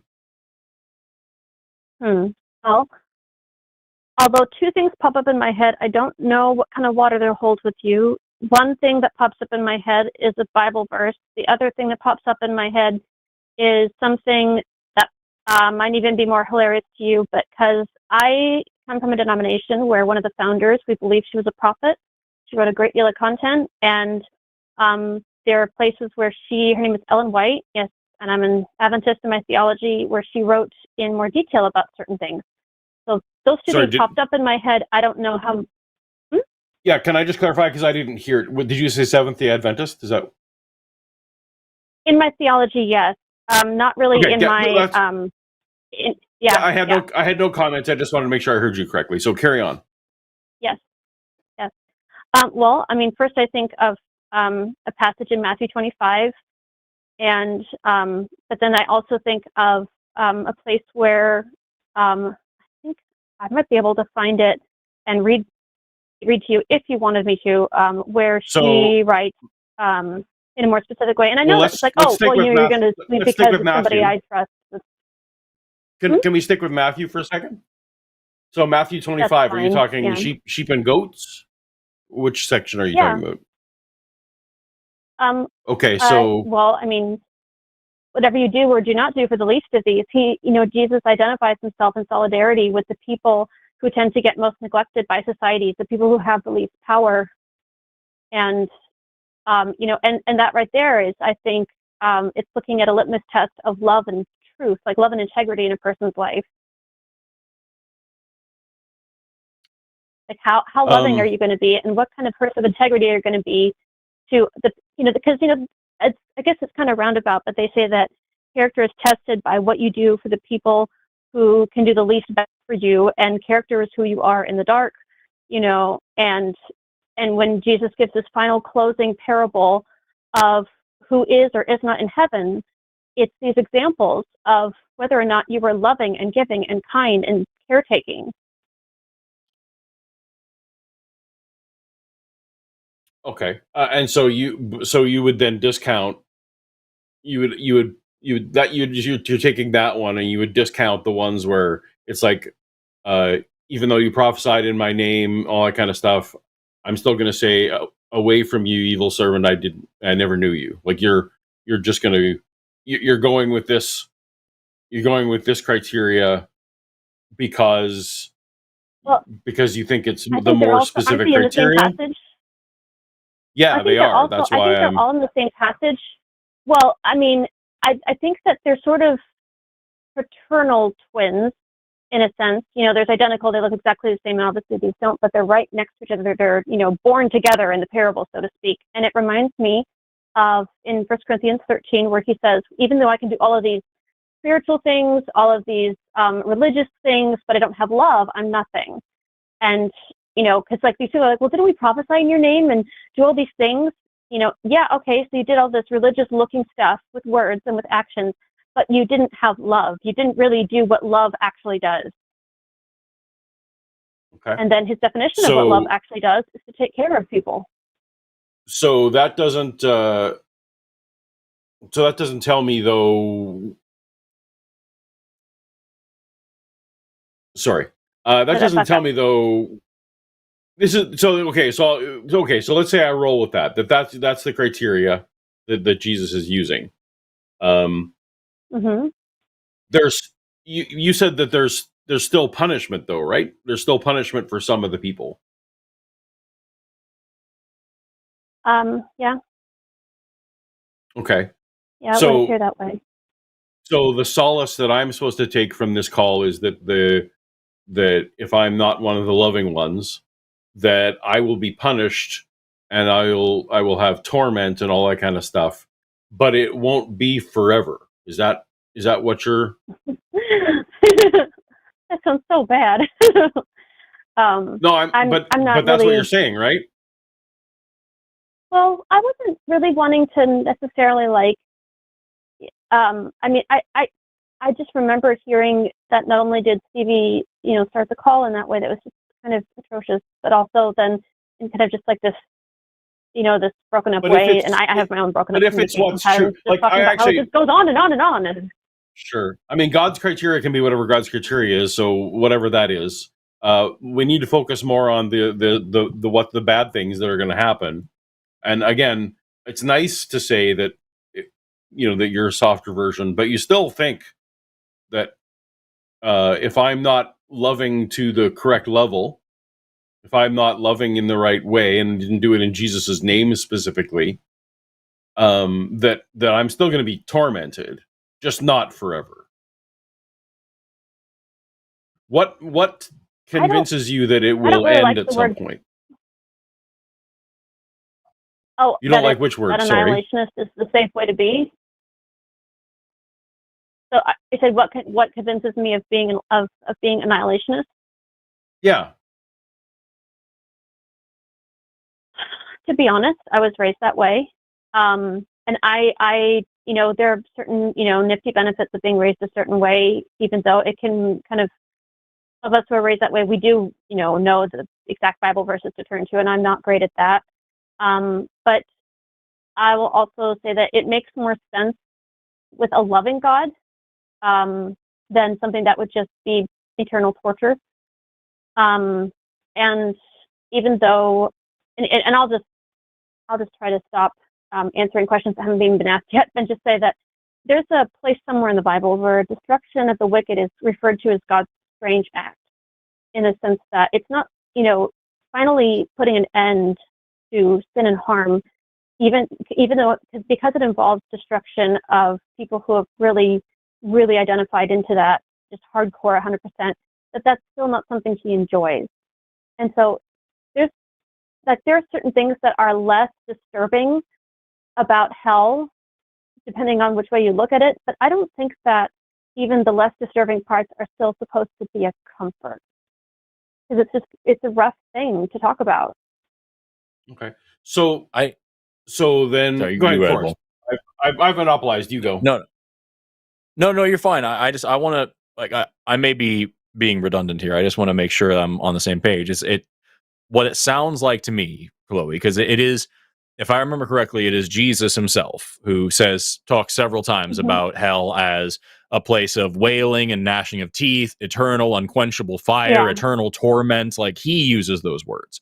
So it sounds to me like you are reframing this in a way that's more comfortable for you, rather than addressing the root underlying thing here, which is that the concept of any of this, whether it be a hell of fire or annihilation or whatever, is still a major issue for especially people like us who don't believe that this thing is real in the first place.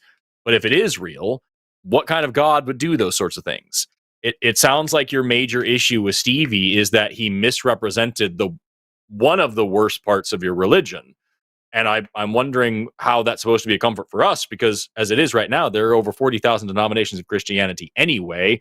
All I'm hearing from you is that you think that, Stevie is in one of the 3,999 that got it wrong, and you've got the one that's got it right. Okay. I still, like, the underlying problem here remains the same for me. Did I say that I was trying to offer comfort? I can't remember. Did I? Well, you certainly said that it was a... Or just that Chloe, I didn't I'm not want to sure let that stand on its own. Well, but you here, let me be brutally, but allow me to be, if you'll allow me to be brutally honest about myself.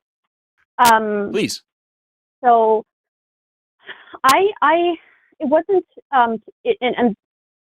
I wasn't trying to reframe something to make myself more comfortable. It was more like, I grew up a certain way, and then when I heard messages given later that added more nuance to it, it just made me happier that was what I believed, because it gave me more, like, it added more interesting detail to add into, like, what I already believed, that just gave more appeal to it, so to speak. So it wasn't that I decided to try and take something and reframe it myself. I was raised a certain way, I accepted it, and then heard other things that made it sound all the more solid and appealing. And I'm in a place, by the way, that due to recent life events, there's aspects of deconstruction going on in how I relate more to my denomination than anything, but in certain things here and there.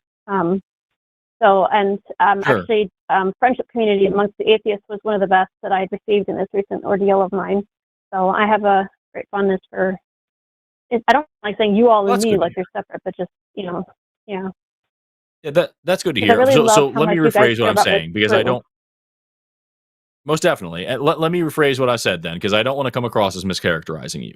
Rather than saying it sounds like you're reframing this in ways comfortable for you, I would say that it sounds like you are clinging to what is comfortable for you rather than addressing the underlying root issue, which is that the belief itself fundamentally is made not a whole lot less awful by saying you're just not going to exist as opposed to you're going to exist in perpetual torment. Like, it doesn't make it a whole lot better, because I already think I'm not going to exist after I die. I already have no reason to think anything other than that. But when you add a causal agent to that, now it does kind of become shitty. You know what I mean? And you have, especially when you put it together with what you just said, you said that this makes more sense to you because God is loving. I don't understand how you're able to square that circle, especially not this way. Sorry, well, I don't know if I said that it makes more sense to me because God is loving. I think that what I said was that, like, it makes sense. It makes more sense in harmony with a loving God that, you know, annihilation would occur and then not be some sort of eternally conscious torment. Right. I was just paraphrasing, but like even that, like, do you agree? You say God is loving. Do you believe that God is all loving? Like God is omnibenevolent? I do.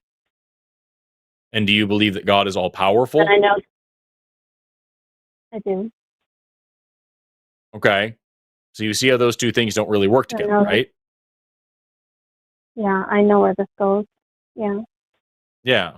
So like, if you have an all-loving and all-powerful God, that alone is a logical contradiction. And so like, a logical contradiction when paired with the world we live in and also the concept of annihilation and all these other things, any kind of punishment. So like it again, I forgive me for mischaracterizing you when I said that you are just reframing this yourself, but I don't think that it makes it any better to say this is just. I don't think it makes it any better for you to just say, well, this is just the way I was raised. I'm used to it, so it's okay. Okay.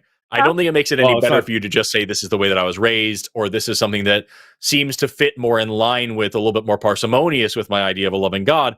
When again, like I said, the underlying root issue here is that if this God is real, doesn't sound like the good guy in the story. And also, I don't think it's real. May I ask a question in response? Of course.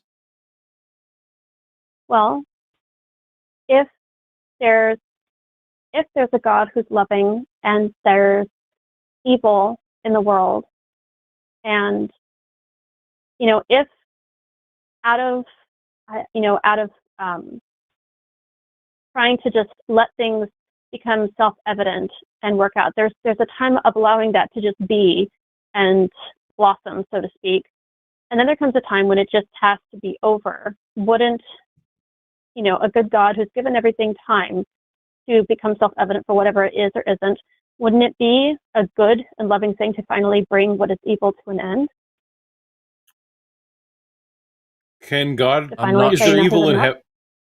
Sure, but the problem is that God created a universe, and a loving God created a universe with that suffering, with the evil. And I'm not even a big fan of the problem of evil, but there's the whole thing of suffering.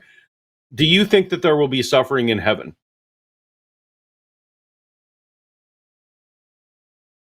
Chloe? That's a tricky, because I want to say, I want to be detailed and I think about my unique beliefs. Ultimately, the simple answer is no. Yeah. So like Revelation 25, there'll be no tears, no pain, no suffering, no death, no anything. Right. So right, God can create a universe without those things. But he chose to make one with those things as some kind of staging area, green room, open air. Before we get to the one that I absolutely could have made as the opening gambit, we made this one instead.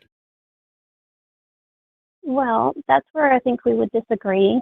I do believe that things were perfect, sinless, painless, and it was a paradise before the fall. I do believe in there having been a fall, and I'm one of the people who believes in God having a personal enemy, Satan, and I am one of those people who believe in there having been a backstory in Is there heaven. a danger of a fall in heaven, Chloe? Is there a danger of a fall in heaven? I don't believe so in the future. No. So then God didn't make a I think perfect what already universe here because happened. he absolutely put a tree here. If you believe in it literally, maybe you don't. It doesn't matter. But God made this universe such that a fall was possible. But yet in heaven, a Right. fall is not possible. So he absolutely could have. This was still a choice to make, whether it was, whether he actually sprung the trap or not. He created the universe with the trap, with the full foreknowledge that it would be sprung. Do you see May my I clarify concern here? something? Please. I do believe that there was the backstory of a fallen heaven that took place prior to God creating the world that we live in now. And so that, of the danger of a fallen heaven, that happened first, and then there was a fall on this earth. And that's why the simple version, because my brain was thinking of, 1,000 years of the millennium where we go over all kinds of things, get all kinds of answers, and there's all kinds of, crying and grieving. And that's a type, it's not exactly suffering, but it's, pain and crying. But again, those are getting into the complex weeds of my unique beliefs. So that's why I said ultimately simply no. And I do believe in the literal creation. I'm old earth, what is it? Old earth, new creation, kind of. I think that's right. But do you accept my premise that God could have skipped this universe and yada yada straight to the better one? Yes, I do. Okay. So then, none of the details are super important here. God chose to create a universe where there's suffering. It makes this entire and world. And so a loving God could have not created this universe, not created Forrest and I, because we are, at least if we die the way we are right now, we're non-believers.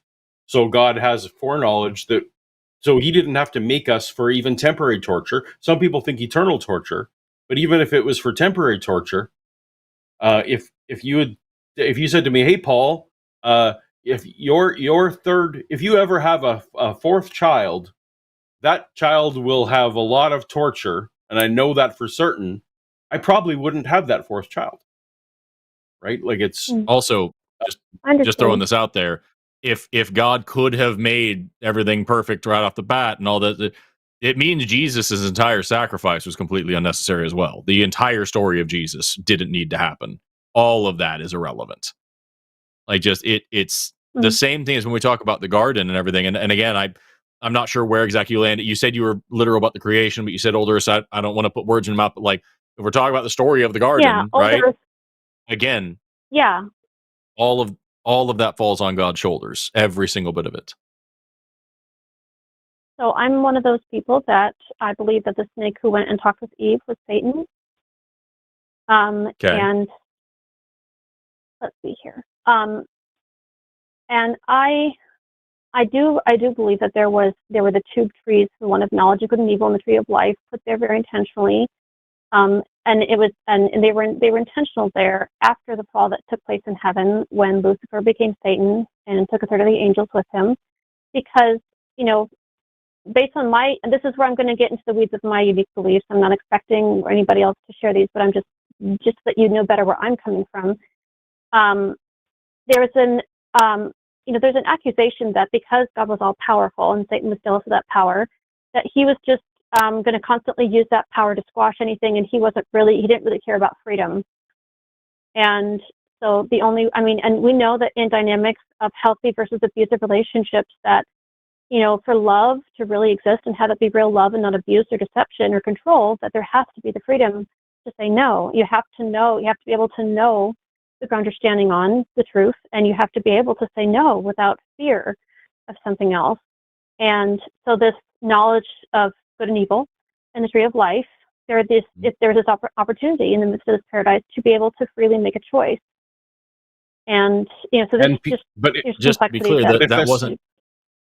Are you saying, ahead, just to be clear, are you saying that eating from the tree of good and evil was their choice to be good or evil? Or are you saying after they ate from it, now they know what good and evil is, and now they have the choice whether or not to sin because they understand the difference?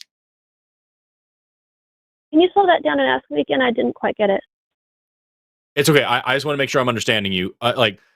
Are you saying that after they ate from the tree of the knowledge of good and evil, after they ate from the tree, they now understand good and evil, and so now they have free will and free choice to make the right choice because they understand what good and evil are? Or are you saying that before that point, before they had eaten, before they knew what good and evil were, they had the choice and they had the free will, and that was the most important part? Yes. It was Okay. before The they made issue the that choice. They had the free will. Okay, but the issue I have with that, Chloe, is that definitionally, they did not know what good and evil were yet. So that wasn't a test of their morality, that was a test of their obedience. So the free choice you're talking about here isn't doing the right thing. The free choice that you think we should make is blind obedience. And I don't think that any God worth worshiping would demand such a thing. So, if I may, when I think about how they were living in a paradise where everything was pleasurable, I mean, the Garden of Eden literally means garden of pleasure. They're living in a place of extreme beauty and pleasure. And then the being who created it gives them this choice that there's knowledge of good and evil, and then there's a tree of life. Would it be blind obedience if they chose to trust the person who'd already given them so much goodness in the first place and to just choose what he had said was going to be the safer choice? Hadn't he already given them some evidence by their beautiful provision and environment? Can I give you a somewhat long answer? Sure. Or do you want a direct answer? Because I understand if you're not here for like a detail thing, but like it. So there's two things to this. It's a very good question. Awesome. Yeah, That's a very good question. It's difficult because sometimes we want to give long detailed answers, and I know that sometimes they're just cop outs, but other times it really is complicated. And I'm good for the short and or the long answer. If you want to do both, go both. Okay, cool. I'm going to give you two angles to this that I think are important because I think it's a good question. The first angle that I'm going to give you is the biblical one, where in my version of the Bible, I have King James here, and I've looked at a bunch of other ones, and they all say more or less the same thing here, where God says in chapter 2:17, of the tree of the knowledge of good and evil thou shalt not eat, for in the day that thou eatest thereof thou shalt surely die. And a lot of people argue, they mean spiritual death or whatever like that. But it's the same exact word die in Hebrew as it is throughout the entire rest of this whole thing. And so like it seems to me to clearly literally mean, and to many of the the Bible scholars that I listen to literally mean the second you eat that fruit on that day, you're dead. And the next chapter 3 here, you have the serpent who you say is Satan. It doesn't say is Satan, but I understand a lot of people believe that mainly because of Revelation whenever it refers to Satan as a serpent as well. But here in chapter 3, verse 4, it says, the serpent said to the woman, you will not die. God does know that in the day you eat thereof, your eyes will be opened and you will be like gods, knowing good and evil. So all that happens in this story is that God tells a lie, the very first lie in history, saying if you eat this, you're going to die that very same day. And all Satan does is tell the truth and say, no, you won't. You're just going to be like him. You'll know right from wrong. And you talk about, is it really blind obedience to trust the person who's given you this stuff? This person is a liar. This person has given you a lot of stuff and is asking in return that you have no agency, that you have no intelligence, that you can't make moral choices for yourself.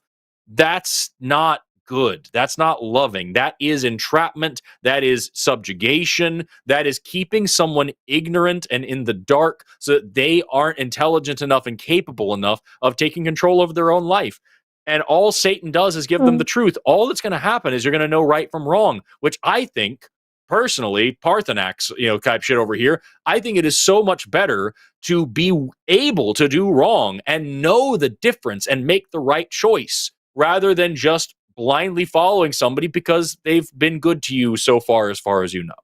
And that leads me to the second part, which is that the when you look at the hierarchy of like moral development, there's this really good framework that I like to use from a psychologist named Kohlberg, where he did a kind of scale of moral development in 6 phases, which you can roughly chunk into 3 main parts. The lowest level of moral development under this framework is kind of obedience. It's that the person in charge is telling me to do it, so I'm going to do it, and I want to get a reward, heaven, or I don't want to get punished with hell or annihilation or whatever. So that is the lowest level of moral development. The person in charge said, do it, I'm going to do it, and I don't want to be hurt, and I want to get a cookie in the end. The next level up is social norms, right? I don't want to be ostracized. I don't want to break the law. I want to fit in. I'm going to do this thing. The higher levels of moral development are that I understand there's a social contract here and I need to do this to keep society running. The absolute peak of moral development is actually having moral principles where you can universally look across the board and say, this is good and true most of the time, and I'm going to apply it to all these situations. What these two chapters are arguing for here, and what I feel like your question alludes to, is that lowest rung of moral development of saying the person in charge said to do it. They've been good to you thus far. Don't worry about the reasons. Don't question. Don't think. Just do it. And it's not really obedience because they're good people. You can trust them because they say they are. And all I'm offering here is that Satan was absolutely the good guy in this story. Know the difference between good and evil. Be educated, be enlightened, be intelligent, and be a good person on your own. He says in Isaiah 14:14, we will soar above the heights of the clouds. We will be like the Most High. That's all he's mirroring here in Genesis 3, is be better than God. Do the right thing on your own. And I think that's a much better message than just saying, be obedient because maybe the person telling you what to do might be a good person, even when he demonstrates in the very book that he's not. That's my long answer to you, Chloe. Okay. So would it be accurate to say that, an important part of that for you was that starting with how, you'll surely die, that your understanding of the Hebrew there, that throughout the rest of the Old Testament just means like death, like literal death on that day. And that's, understanding that a certain way is your basis for calling God a liar. Is that accurate? In this instance, yes. And if you want to say that it's a different kind of death or whatever like that, I'm happy to do it. No. Actually, no, I don't. Okay. So, I'm not the best of all scholars, but I studied a bit. I have a BA in religion. Did a little bit with Greek and Hebrew. I took Spanish instead of Greek and Hebrew because I thought that was the easiest way to get done with my degree. Now I wish I had taken Greek and Hebrew. But I took enough of a summary Chloe, class can you just to learn a few things. a little bit? Can you just take your microphone and put it like a little bit further away from your face? Further away from your face. Is this better? Yeah, it was just crazy sounding for a second. It's okay. Go ahead. Is this better? Yep. All right. Carry on. So I guess I must be some kind of a logophile. I love words. I love looking them up. For me, it gives, the Bible like three-dimensional, meaning when I look them up in Strong's. And I've since learned Strong's isn't the best or the only. I've heard that. But this was something interesting for me. A different word. It's the word. So you probably have heard of the really famous simple verse that gets put on a lot of stuff. Be still and know that I'm God, right? Say it again. Be still and know that I am God. I think I've heard that before. I think so. Yeah. And then, of course, there's an Adam knew Eve, and she conceived, which is, of course, sexual knowing. And then, one of them is like a spiritual knowing. The other one is sexual. And then that's where it is even used in passages in the Old Testament for rape. And so, there's something that all three of those have in common, because it's also used a lot further in the rest of the Psalms, again, for like a spiritual knowing. And it's not that our relations with God are sexual, but that the really deeper common denominator of all of them is that it's an experiential kind of knowing.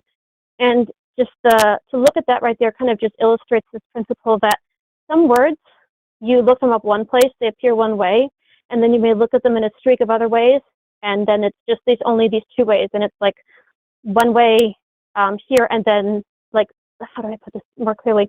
Like one verse has it one way, and then all the other 99 verses have it a different way, and that kind of seems like the kind of example that you brought up about the on this day you will surely die, and then other words that pop up, they can be used in multiple different ways, and you kind of figure that out. Yeah, Chloe, sorry, I don't want to get too down in the weeds because I feel like what you focused on, I just want to make sure seems like what you focused on is when Forrest used this little phrase that maybe he was losing. God's a liar. He used the God's a liar phrase, and it seems like is entirely what you're.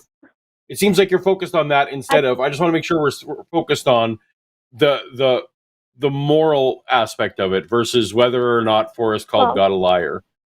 Yeah. So sorry if that's what you're still focused on. Carry on.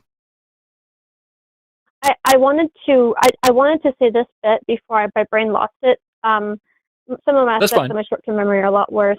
But then also, like, I've done some thinking about, the tree of life and the tree of knowledge of good and evil. And, and I think about the tree of life, and to partake of life, to me, that would entail also partaking of knowledge, but it would be knowledge that would be, all of it would be empowering and life-giving.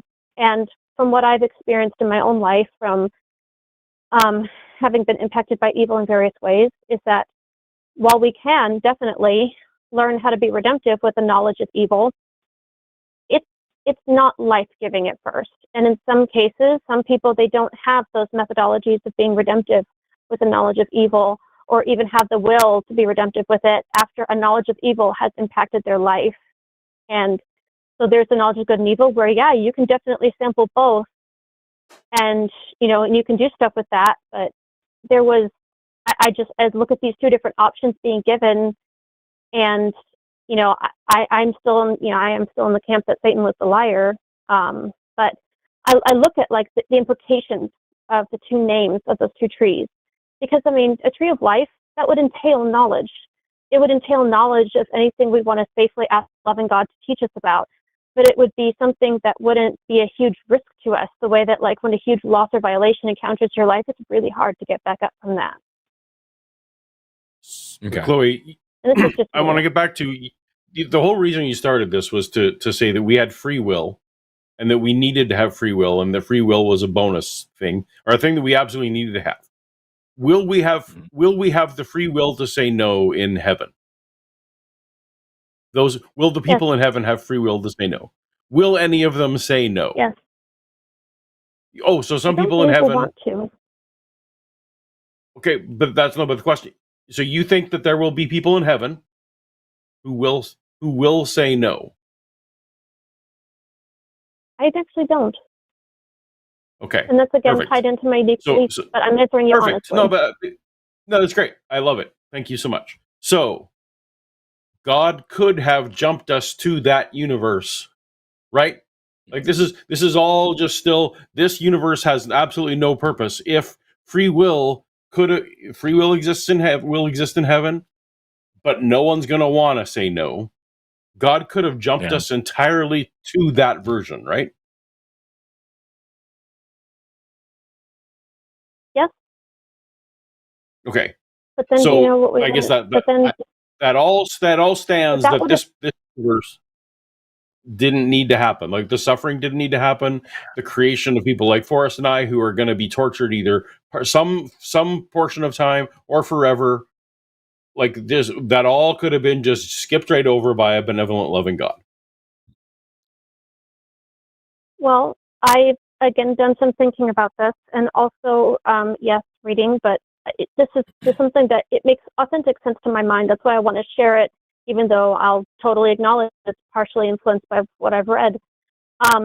Because of how the original fall in heaven occurred, and the accusation that God's just all controlling more than he's all loving, God could have just wiped the slate clean over and over and over again. And he could have just, and I know there's been plenty of ways where he's just elected to have people come to an end. But Chloe, you acknowledge that didn't need to be. Yeah, there was a fall in heaven, fine. But God could have not done that part either. God could have jumped ahead to the final stage. He didn't, so your justification about the fall in heaven doesn't matter, because God could have skipped that too. Even in of all of his power, I think because of all of his power, he could have skipped and jumped as much as he wanted to, but then I guess whoever stuck around with him and watched him do that would never be able to be with him for love, because they see that whenever something goes wrong, he just pulls the control button. He just pushes the control button to wipe the slate clean, and you could never really like have it. I'm not talking about wiping the slate even- clean. I'm just talking about starting at the final stage. The all-powerful God can start at that final stage. Go ahead, Forrest. Even in this world, even if you want to have two stages, like for whatever reason, like there's a really great analogy that J Mike likes to make that I think is really good. Like, do you think, Chloe, that it is possible? The last time I sinned, was it possible for me to have not sinned, to have freely made the choice to do things properly? Do you think that was a possible thing for me? Sure.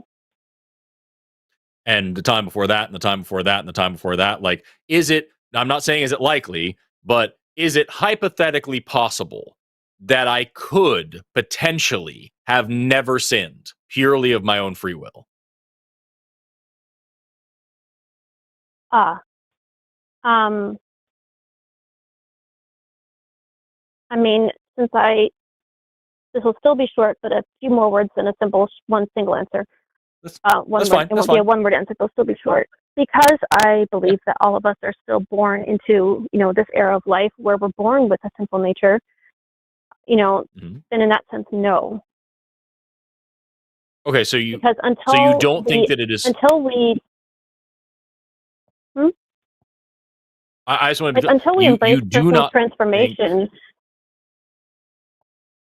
You do not think that it is possible at all for a person with free will to lead a sinless life? Not at this point. Not without Jesus. Okay, so then that sucks because, fuck, dude. So then God truly is. I was trying to avoid this kind of reductive look. I was trying to do something more nuanced, but it sounds like it really is appropriate to say that God has created us sick and commanded us to be well. He's like the whole. We can get into whether or not you like about the fall and the garden and all these things, and maybe we have different interpretations of who's really, telling truths and lies in that moment. But it doesn't get you away from the moral responsibility of the fact that this God, if he is indeed all loving, could simply love. If he really is all loving and really is a great parent, he could simply forgive. He could simply let go. But instead, he makes this system whereby there are eternal consequences, annihilation, hellfire, whatever it may be, for finite crimes.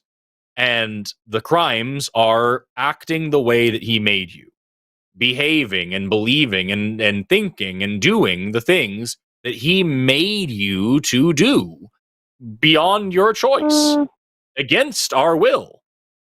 And then he orders you to be better than human.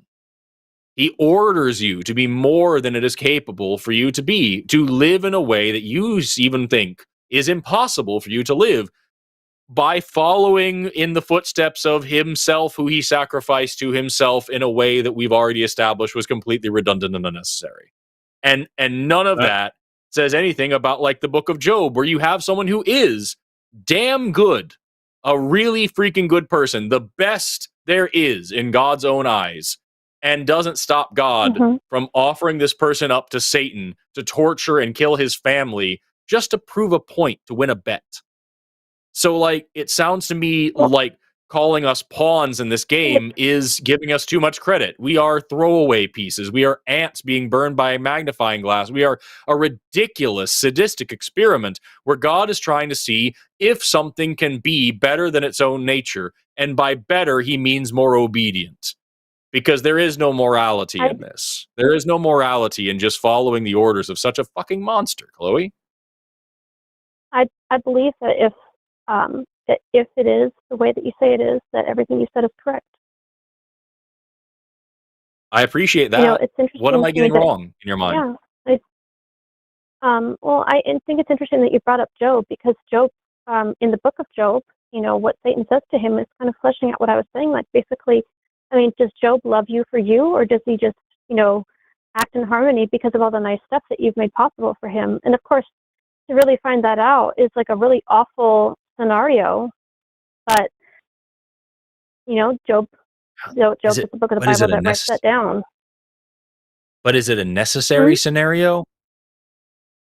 Do I think my wife loves me because as a scientist and a YouTuber, I make enough money that I can give her a nice life, or do I think that she loves me for me? I know. Well, I can find out if I I know, just it's- kick her out on the street and make her live in the gutter for a couple of months, and if she still comes home happy as a puppy, I then know. I know she really loves me. What a horrible thing to do, dude. So like at the end of the day, like you've got this book that Job specifically really bothers me with the mentality that you're presenting to me, because like, you know, the book of Job isn't just, you know, this guy got tortured and still loved God. That really isn't the point of the book. The beginning of the book is God giving Job to Satan. Satan doesn't ask about Job. God brings him up and places a bet with Satan. God invents the game and invents the consequences and invents the rules, everything. Satan does horrible things to Job, including killing his family, his children, his wife, these people who are innocent, and all of this weren't even part of the fucking game. His wife stays alive to give him a hard time.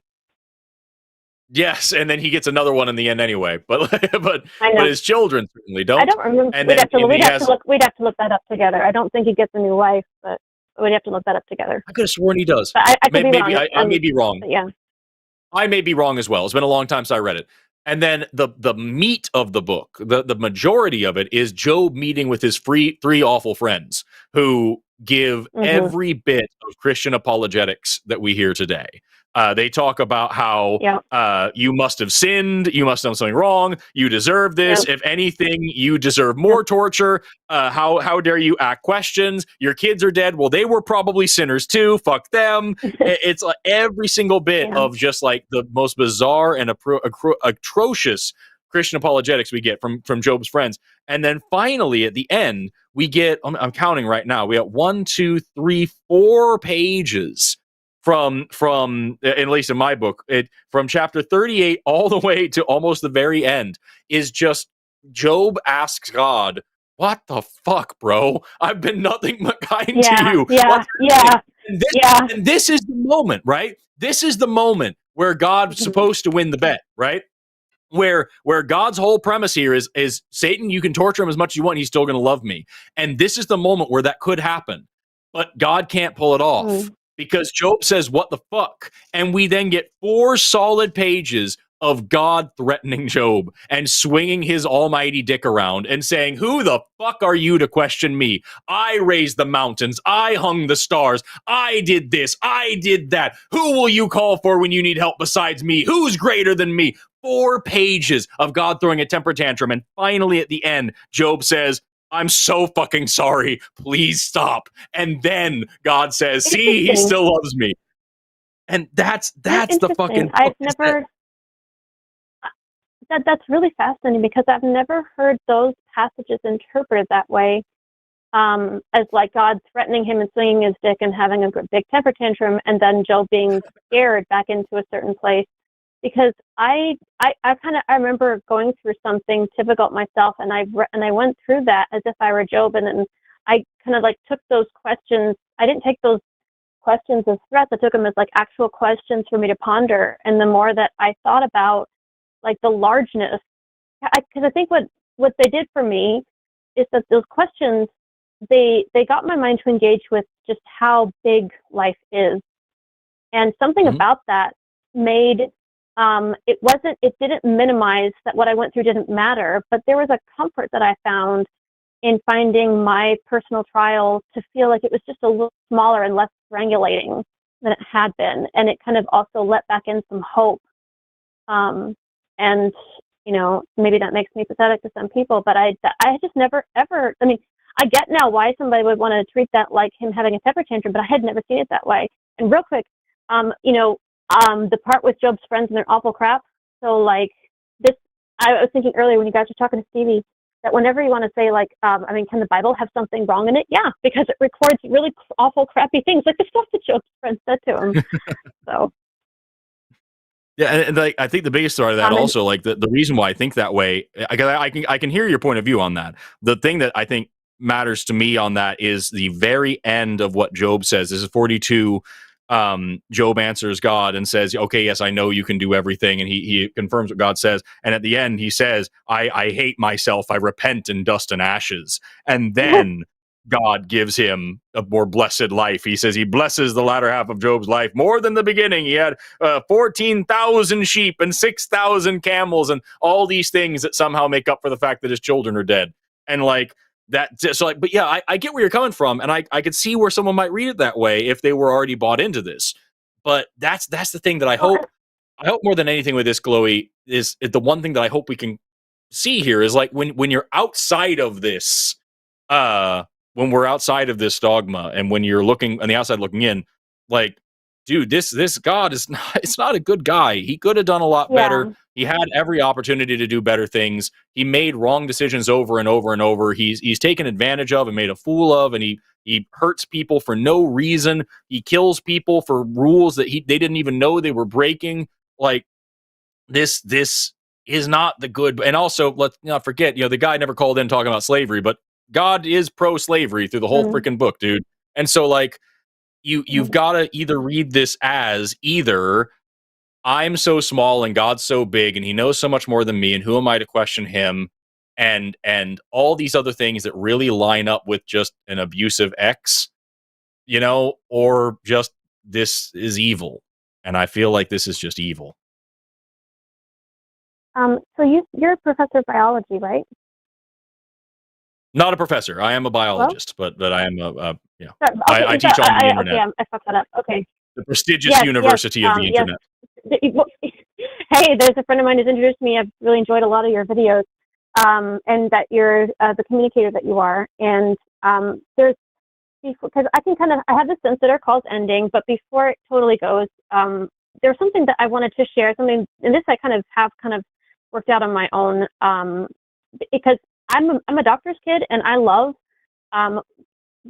science and biology to the extent that I understand it, because I love how it gives all these puzzle pieces that are relevant to everybody. Like, every human has some different stuff going on, and at the same time, when you learn A and P, you learn stuff that's like the same for everybody, and I think that's really cool. And like, it can be relevant for anybody, that if you have a healthy donor heart, you can have a transplant, that kind of thing. And so, for what it's worth, and again, and I'm not trying to, make anybody have a different convincing than they already currently have, but I just wanted to share this, that like, I do still, my view, God didn't create with all the pain and all this, everything that sucks. Like, when you said how he, like, created us sick and commanded us to be well, I wanted to speak to that, because, I think that with the free will and sin and Satan and whatnot, that was a problem for you. Yeah.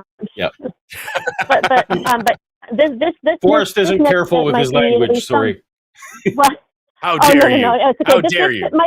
This next bit might be somewhat interesting for you, because I look at us being born with a sinful nature. Like, that's, first of all, once people become just, there's this point of getting to know Jesus and really embracing personal transformation to this whole other extent, then there becomes an opportunity for there to be two different things to live from, and a choice about which one we'll live from, meaning that there can be this new heart or the sinful nature. We can have a choice. And now, here's the thing, though.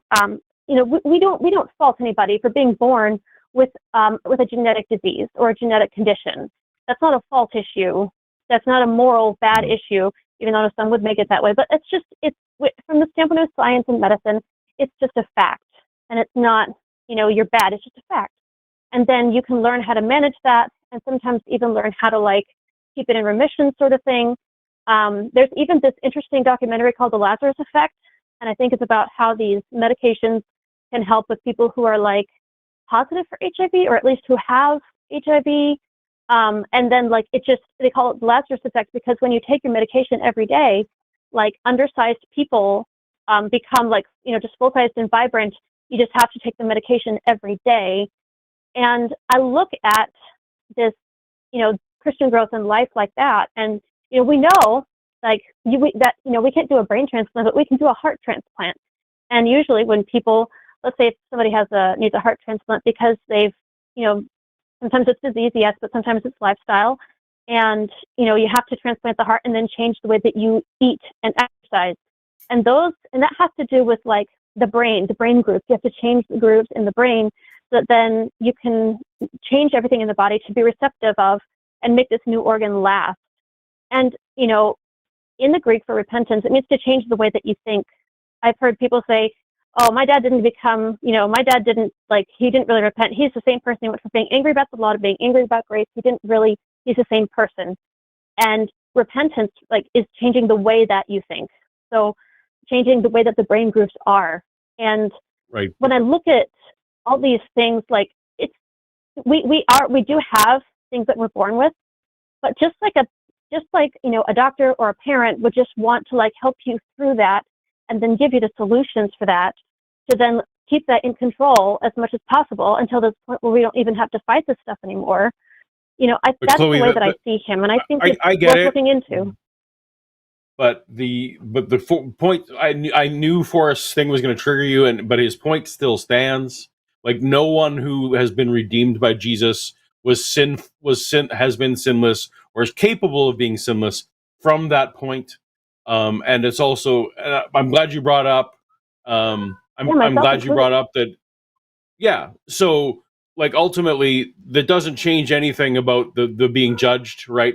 And that we are sick, whether we're created sick or whether we were born sick through other problems. Created sick, I know, is a triggering phrase, but we were born sick and commanded to be well still stands.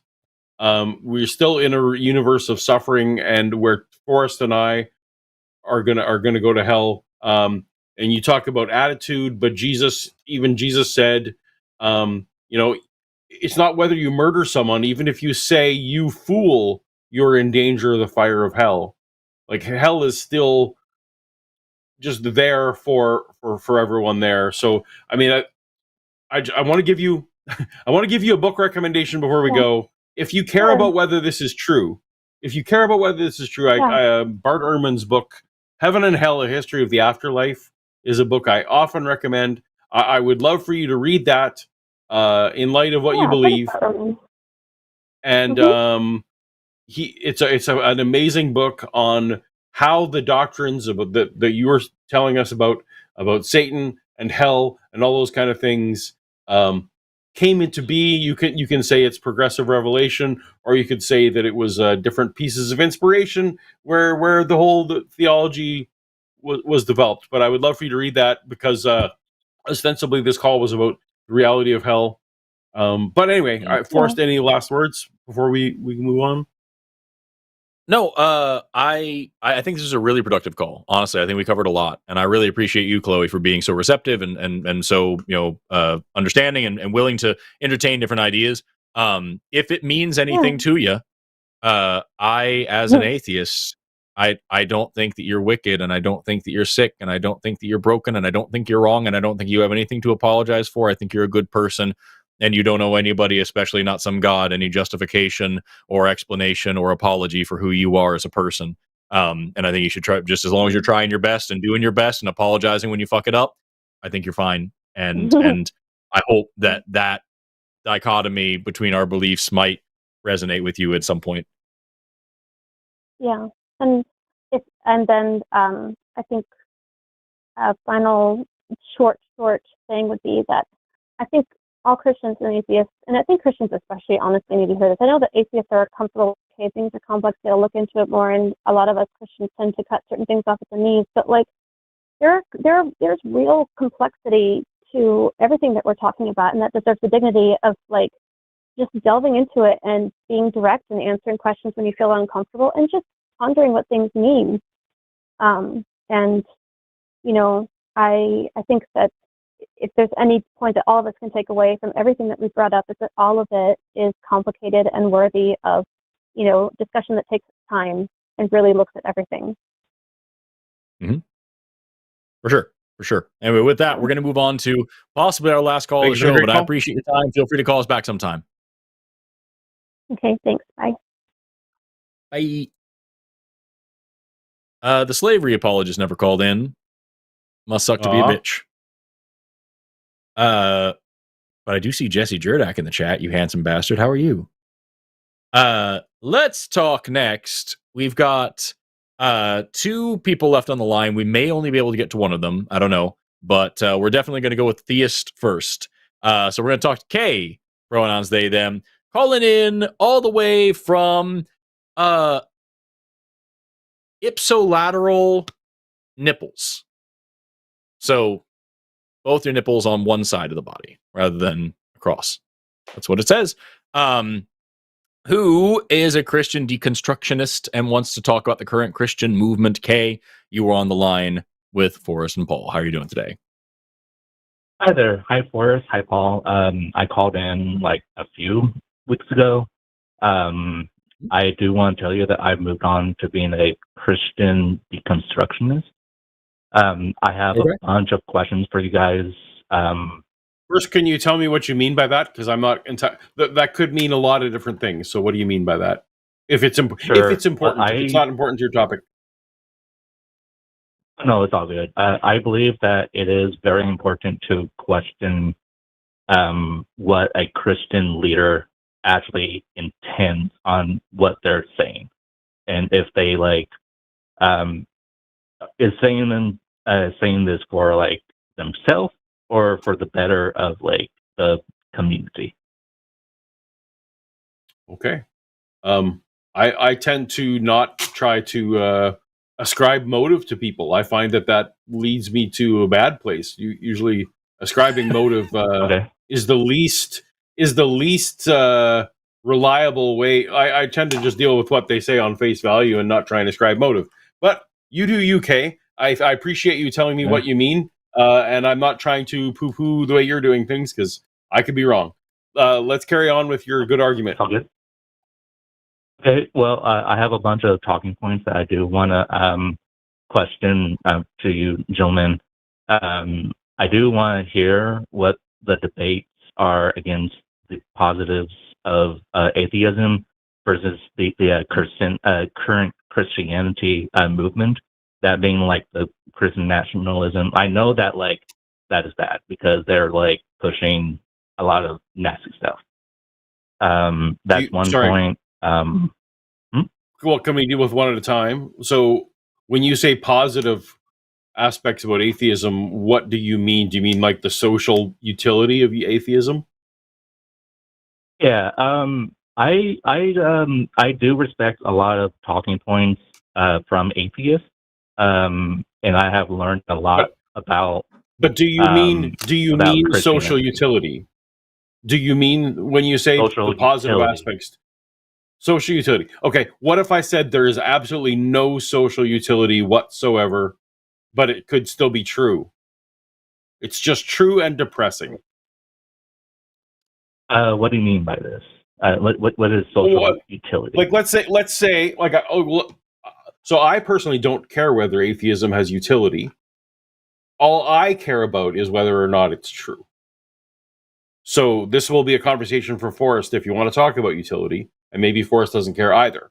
But if atheism is true, it makes no difference at all whether it's has benefit, right? Like it's just that's the true thing, and we deal with it. Just like it might be true.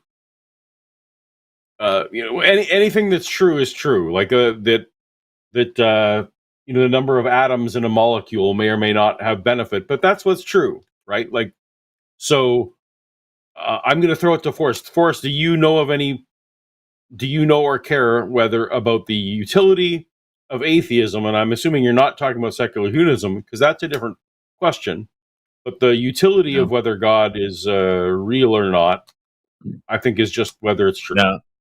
It is 100% whether or not it's true. I can speak to the utility of it and make a good case for it, but I would not like. If a Christian called in and told me all the good things that happen when you turn to a Christian, wouldn't change a damn thing for me about whether or not Christianity is real, reasonable, worth believing in, any of that stuff. So, I care about whether or not a thing is true. And atheism is a single position on a single question, whether or not a God is real.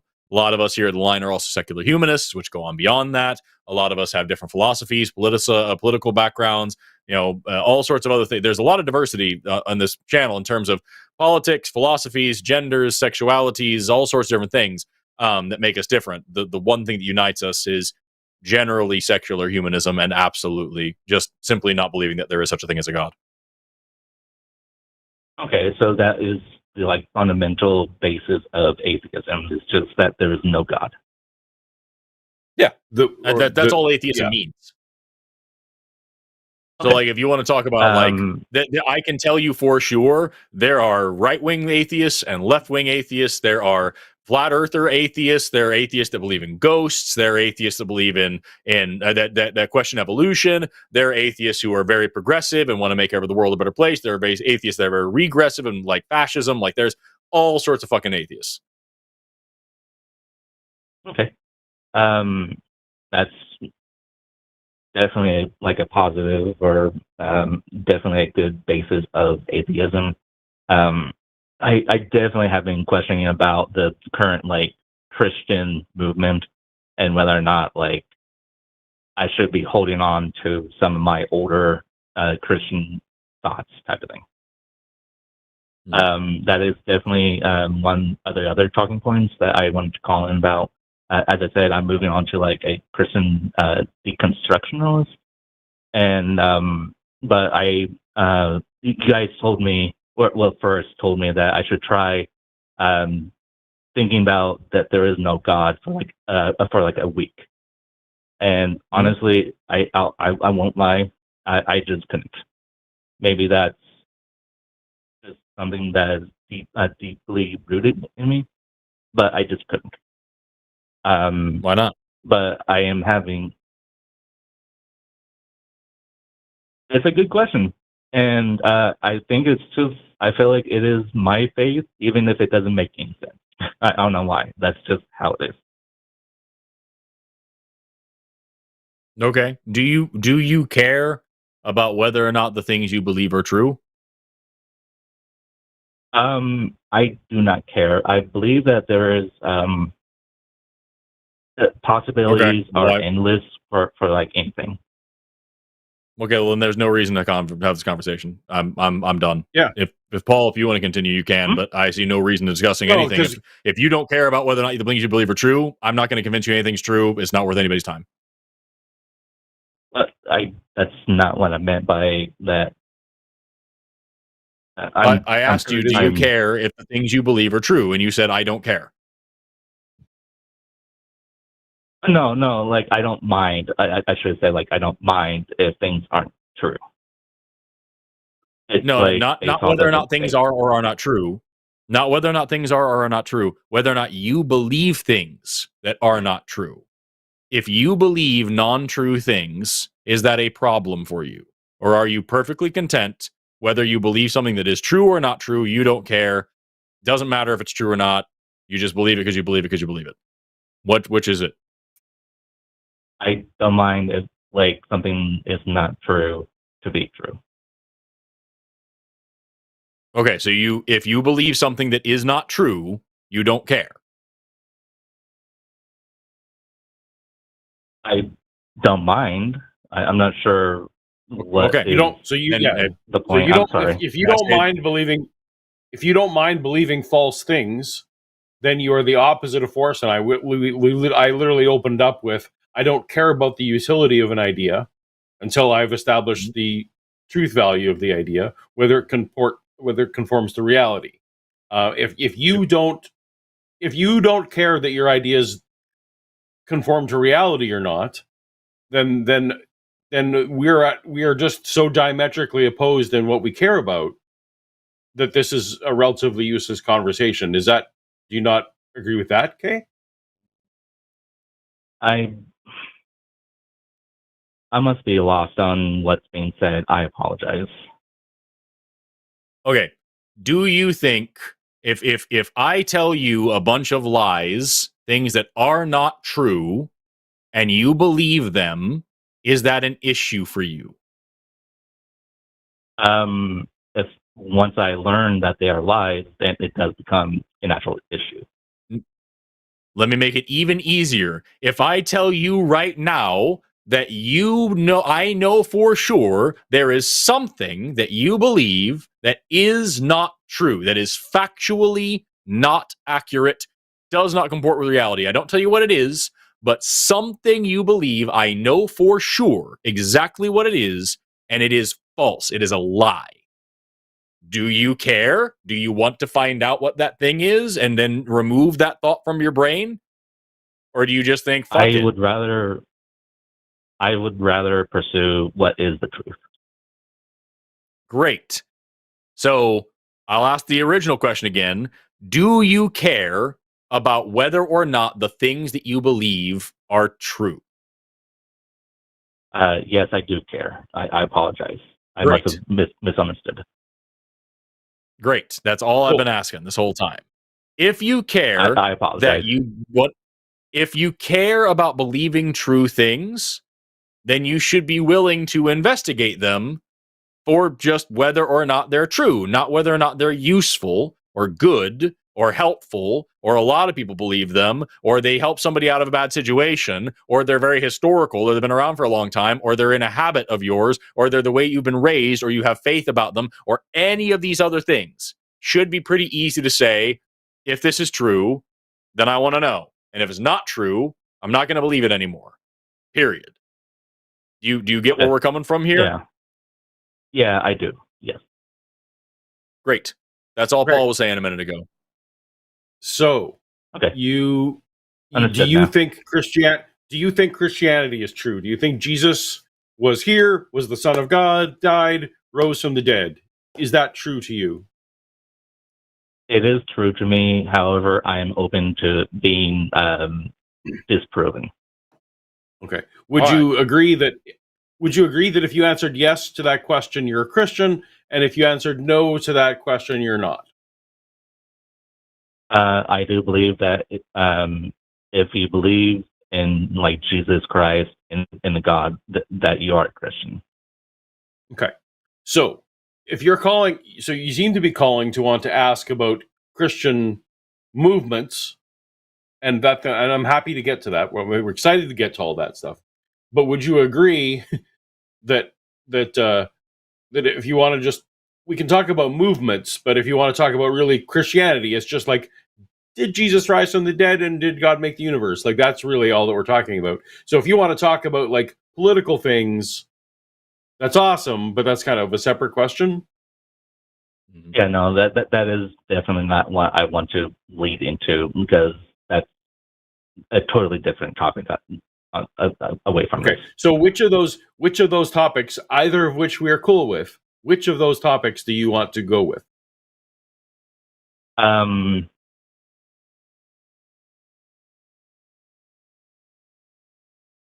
non-political one. Okay, so whether Jesus rose from the dead and whether God created the universe, that's what you want to talk about? Yes. Okay.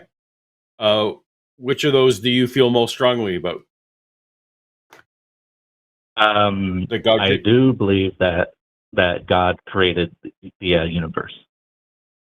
Why? Because that was what I was taught. Is that a good way of knowing things? I would say that is a good basis and a start to knowing stuff. Were you taught anything that isn't true ever? I definitely have been told things that were untrue before. Okay. So have you investigated this claim that Jesus was real and rose from the dead and all that stuff to find out whether or not it is also a lie that has been taught to you or not? I have not pursued that yet. Okay. Is it important to your life?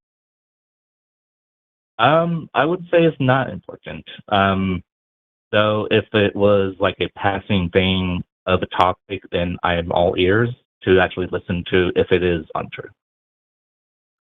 So your life is not impacted by the fact that you think that God created the universe and that Jesus rose from the dead. Those two things are of negligible importance to your life? It is. I view my Christianity belief to be like a positive form of faith.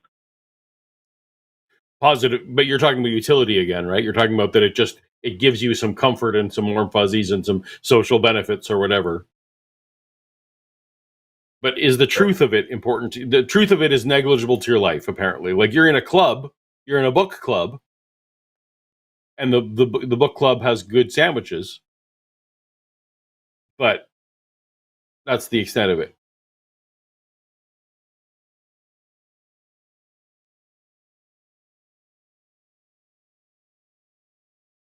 I apologize. I'm getting confused about things here. Okay. Is it accurate to say that you've kind of expressed here that your Christianity isn't important to you or your life?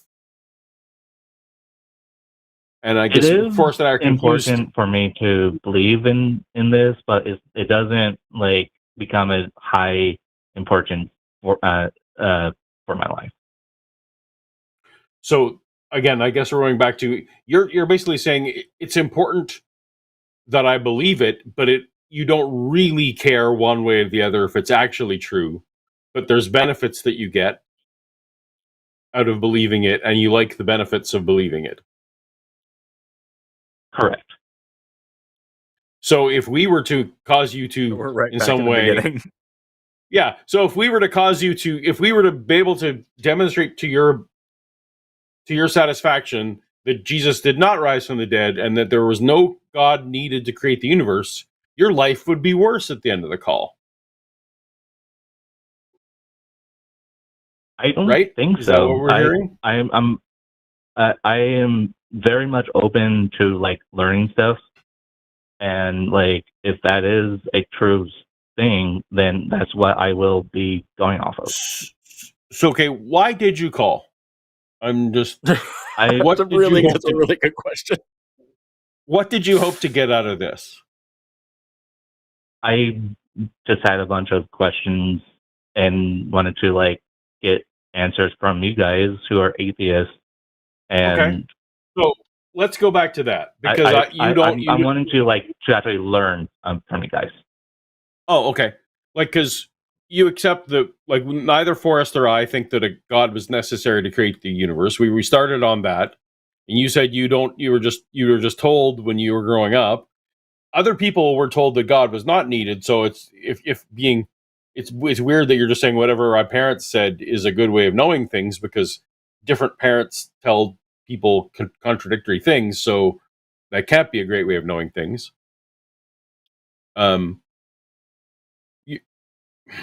What were you?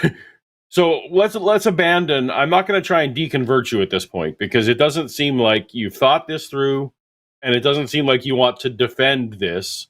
It seems like you had the chance to get the opinions of atheists on questions. The first one we answered was atheism itself has no utility whatsoever. What's your second question? This is more for Forrest. I know that you're a biologist. Do you know much about anthropology? Anthropology, yes.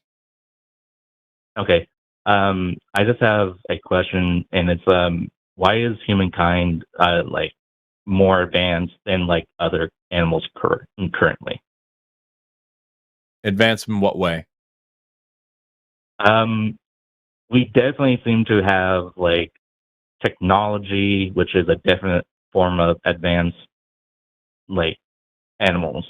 There's not many animals that are like that have technology at all. Right. So that is a very specific adaptation that we have. And we are more advanced on technology for the exact same reason that we are not really, really good at, bringing in tiny little microscopic algae that then do food production for us. And we can like host them endosymbiotically. Coral are good at that. We're not. It's just what we leaned into. So like that's the thing about evolution, is that like nobody's more evolved than anybody else. Nothing is better than anything else. That those things don't make any sense. Evolution is not a ladder.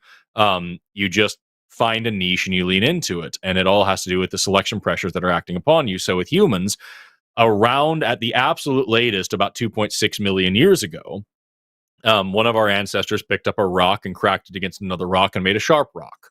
And that is the very beginning of human tool use at the absolute latest. There is evidence of stuff before that, but it's still controversial. But like the absolute, definitely everybody agrees was as far as that point where human tool use is happening.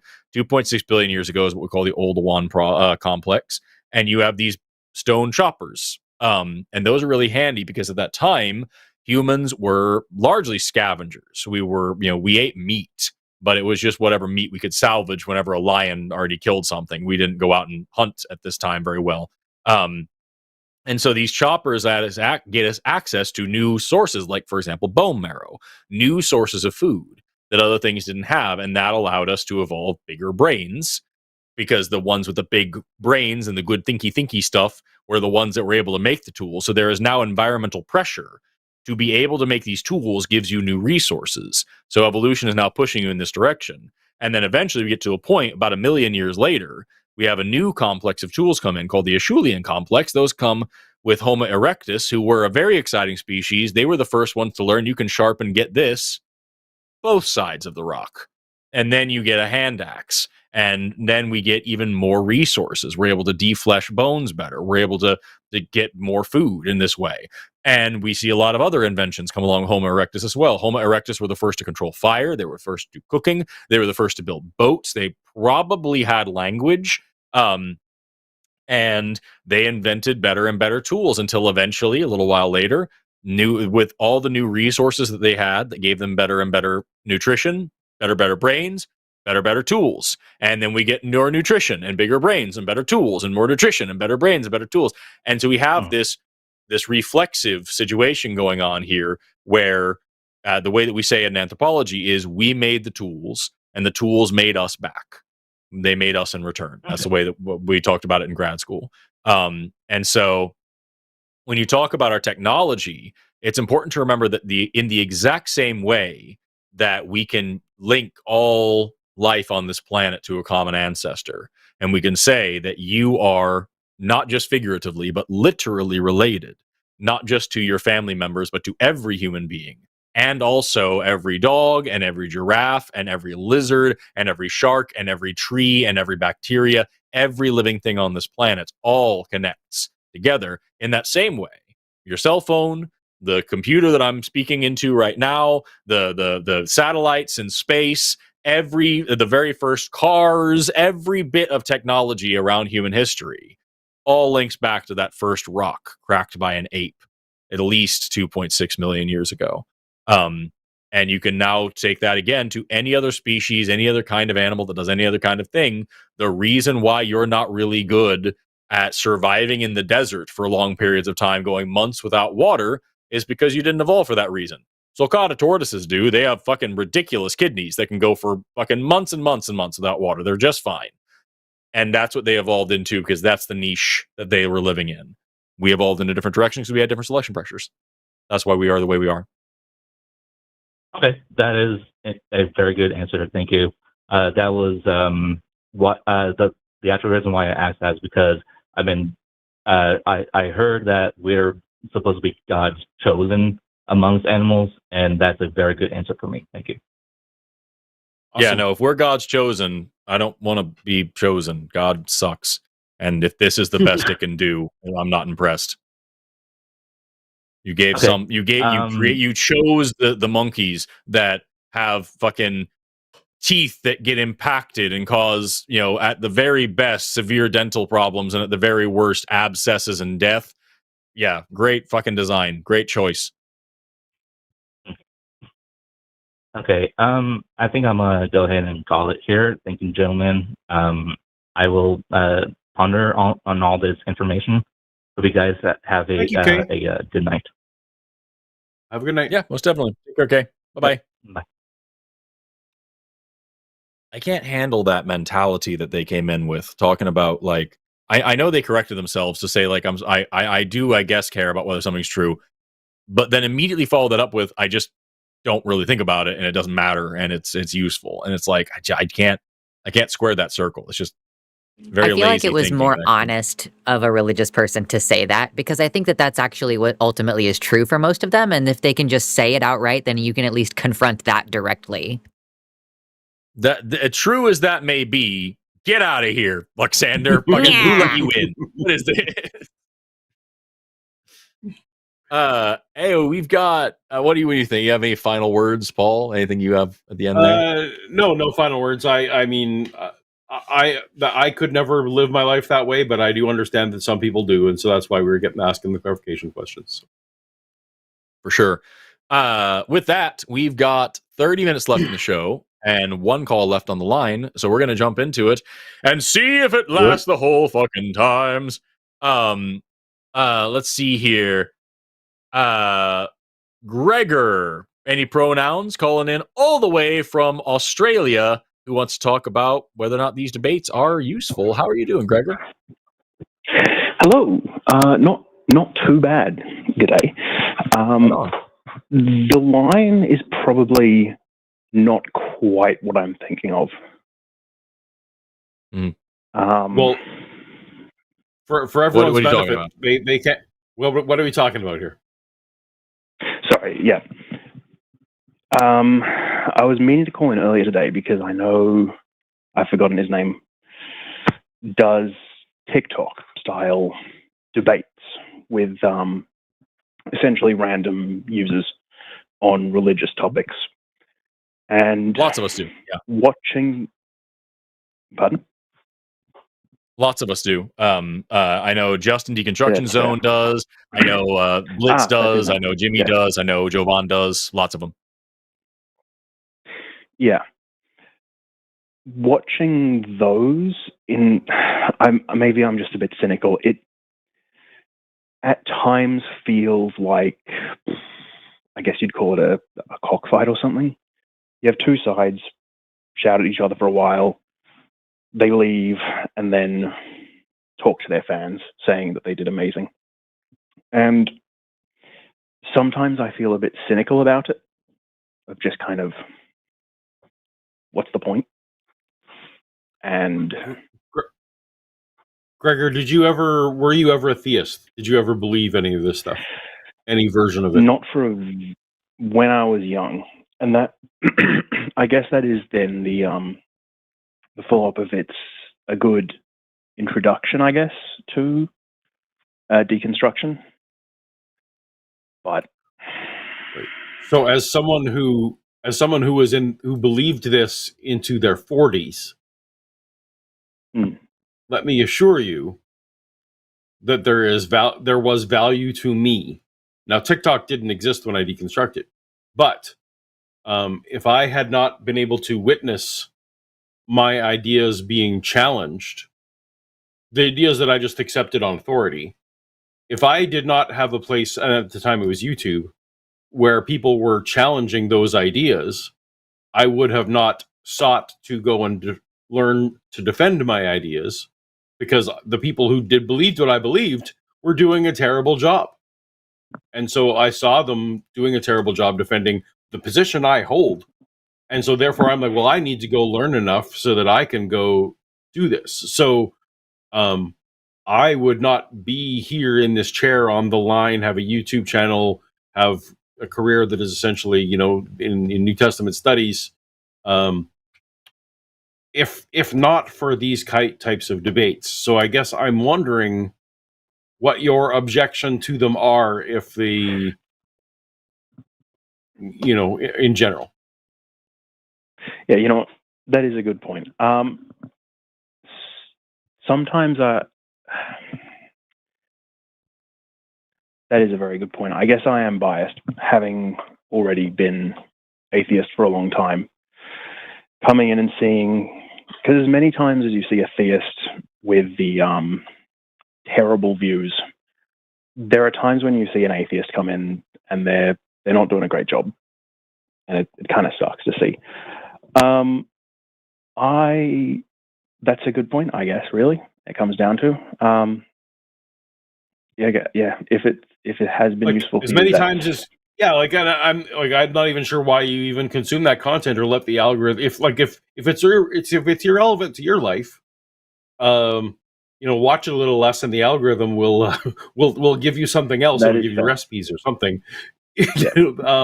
But there's I've been doing this for a long time, well, relatively long time, 8 years now, and although I jumped in way too quickly after I deconverted and should have waited, but I sometimes think I've talked about, and Forrest has explained the evolution of humans thousands of times, but for someone that was the first time they heard it, right? Like for someone, or it was the third time, and as we know from marketing, it's kind of, you need to hear something 3 times before you kind of start to accept it, right? So while I sometimes get frustrated with debates. I sometimes get frustrated when my side does a poor job. All of those things can be true, but there's still social benefit. And I think you've come around to that, and maybe I stopped on the. I hadn't thought of it that way. Of the XKCD comic, the one in the 10,000 people a day thing. I don't know if you know that. I don't. But there's someone learning there's 10,000 people a day learning something for the first time. Right. Simple comic. I guess I hadn't just connected that to this topic. Okay. My apologies. Well, no, you're allowed to be annoyed at things. You can definitely be annoyed. I guess in many ways I'm kind of just depressed with how angry the internet seems at times with everything. I work here. I get it. Fair. All good. Okay. All right. That was a short thanks, call. Thank you very much for that. And I apologize if the Australians you've met online tend to be insane. No, I worked in Australia for a little while, and I still love it. I love everything about it. It's great. I had an advisor from Australia at one point. All right, take care. Bye-bye. Yeah. Okay. Brief call. That's the end. Brief call. Sorry, did I didn't let you weigh in. Did you have anything to weigh in on? I would have said the exact same thing. Just like that, these calls are not very, very, very rarely. In this was one of the few cases where the person on the call was actually benefited from the call. You know what I mean? Very rarely is that the case. Usually it's for the people in the audience listening. And I would have said the same thing. My wife listening to Christopher Hitchens is what started her deconstruction, because she was like, oh shit, he actually was able to criticize God. I didn't think that was a possible thing to do. Right. I can tell you I get calls, not very often, but every now and then on this show I get a call. More often I'll get a letter to my P.O. box of somebody saying like, hey, I saw this show and that was the first time I heard this and this and this, and that helped me a lot in my deconstruction. And so like, yeah, absolutely. It's just for the people out there. And then we had a ton of people in chat as well saying that, shows like this really mattered to them and helped them. So like, yeah, I think that was a very productive call. It went perfectly. Cool. We're a little early, but I'm not complaining about it. God, I'm tired. I'm gonna go get some work done. I'm gonna go do more work exactly right here. I'm gonna turn off this camera and I'm gonna pull up this essay I'm working on, and I'm just gonna sit here and get back to being busy. I don't know about you. I have a 2-hour video that I'm gonna stay awake until it's released tomorrow morning. So, so I'm with you to get this going. Yep. Oh my God. Hey, thanks everybody so much for watching. Thank you to Paul for being an amazing host. We had some bangers today. That whole thing with Chloe, went amazingly well. All good. Thank you to Alexander. Seriously, thank you to Alexander for helping. I don't know what's happening. I'm getting all sorts of clips now. But thank you to Alexander for producing. Thank you to Stephanie for call screening. Thank you to our mods in chat. Thank you to the people in chat, even the ones that suck. Thank you to the callers, even the ones that suck. Thank you for watching. Have an awesome rest of your day. Never stop learning. Bye.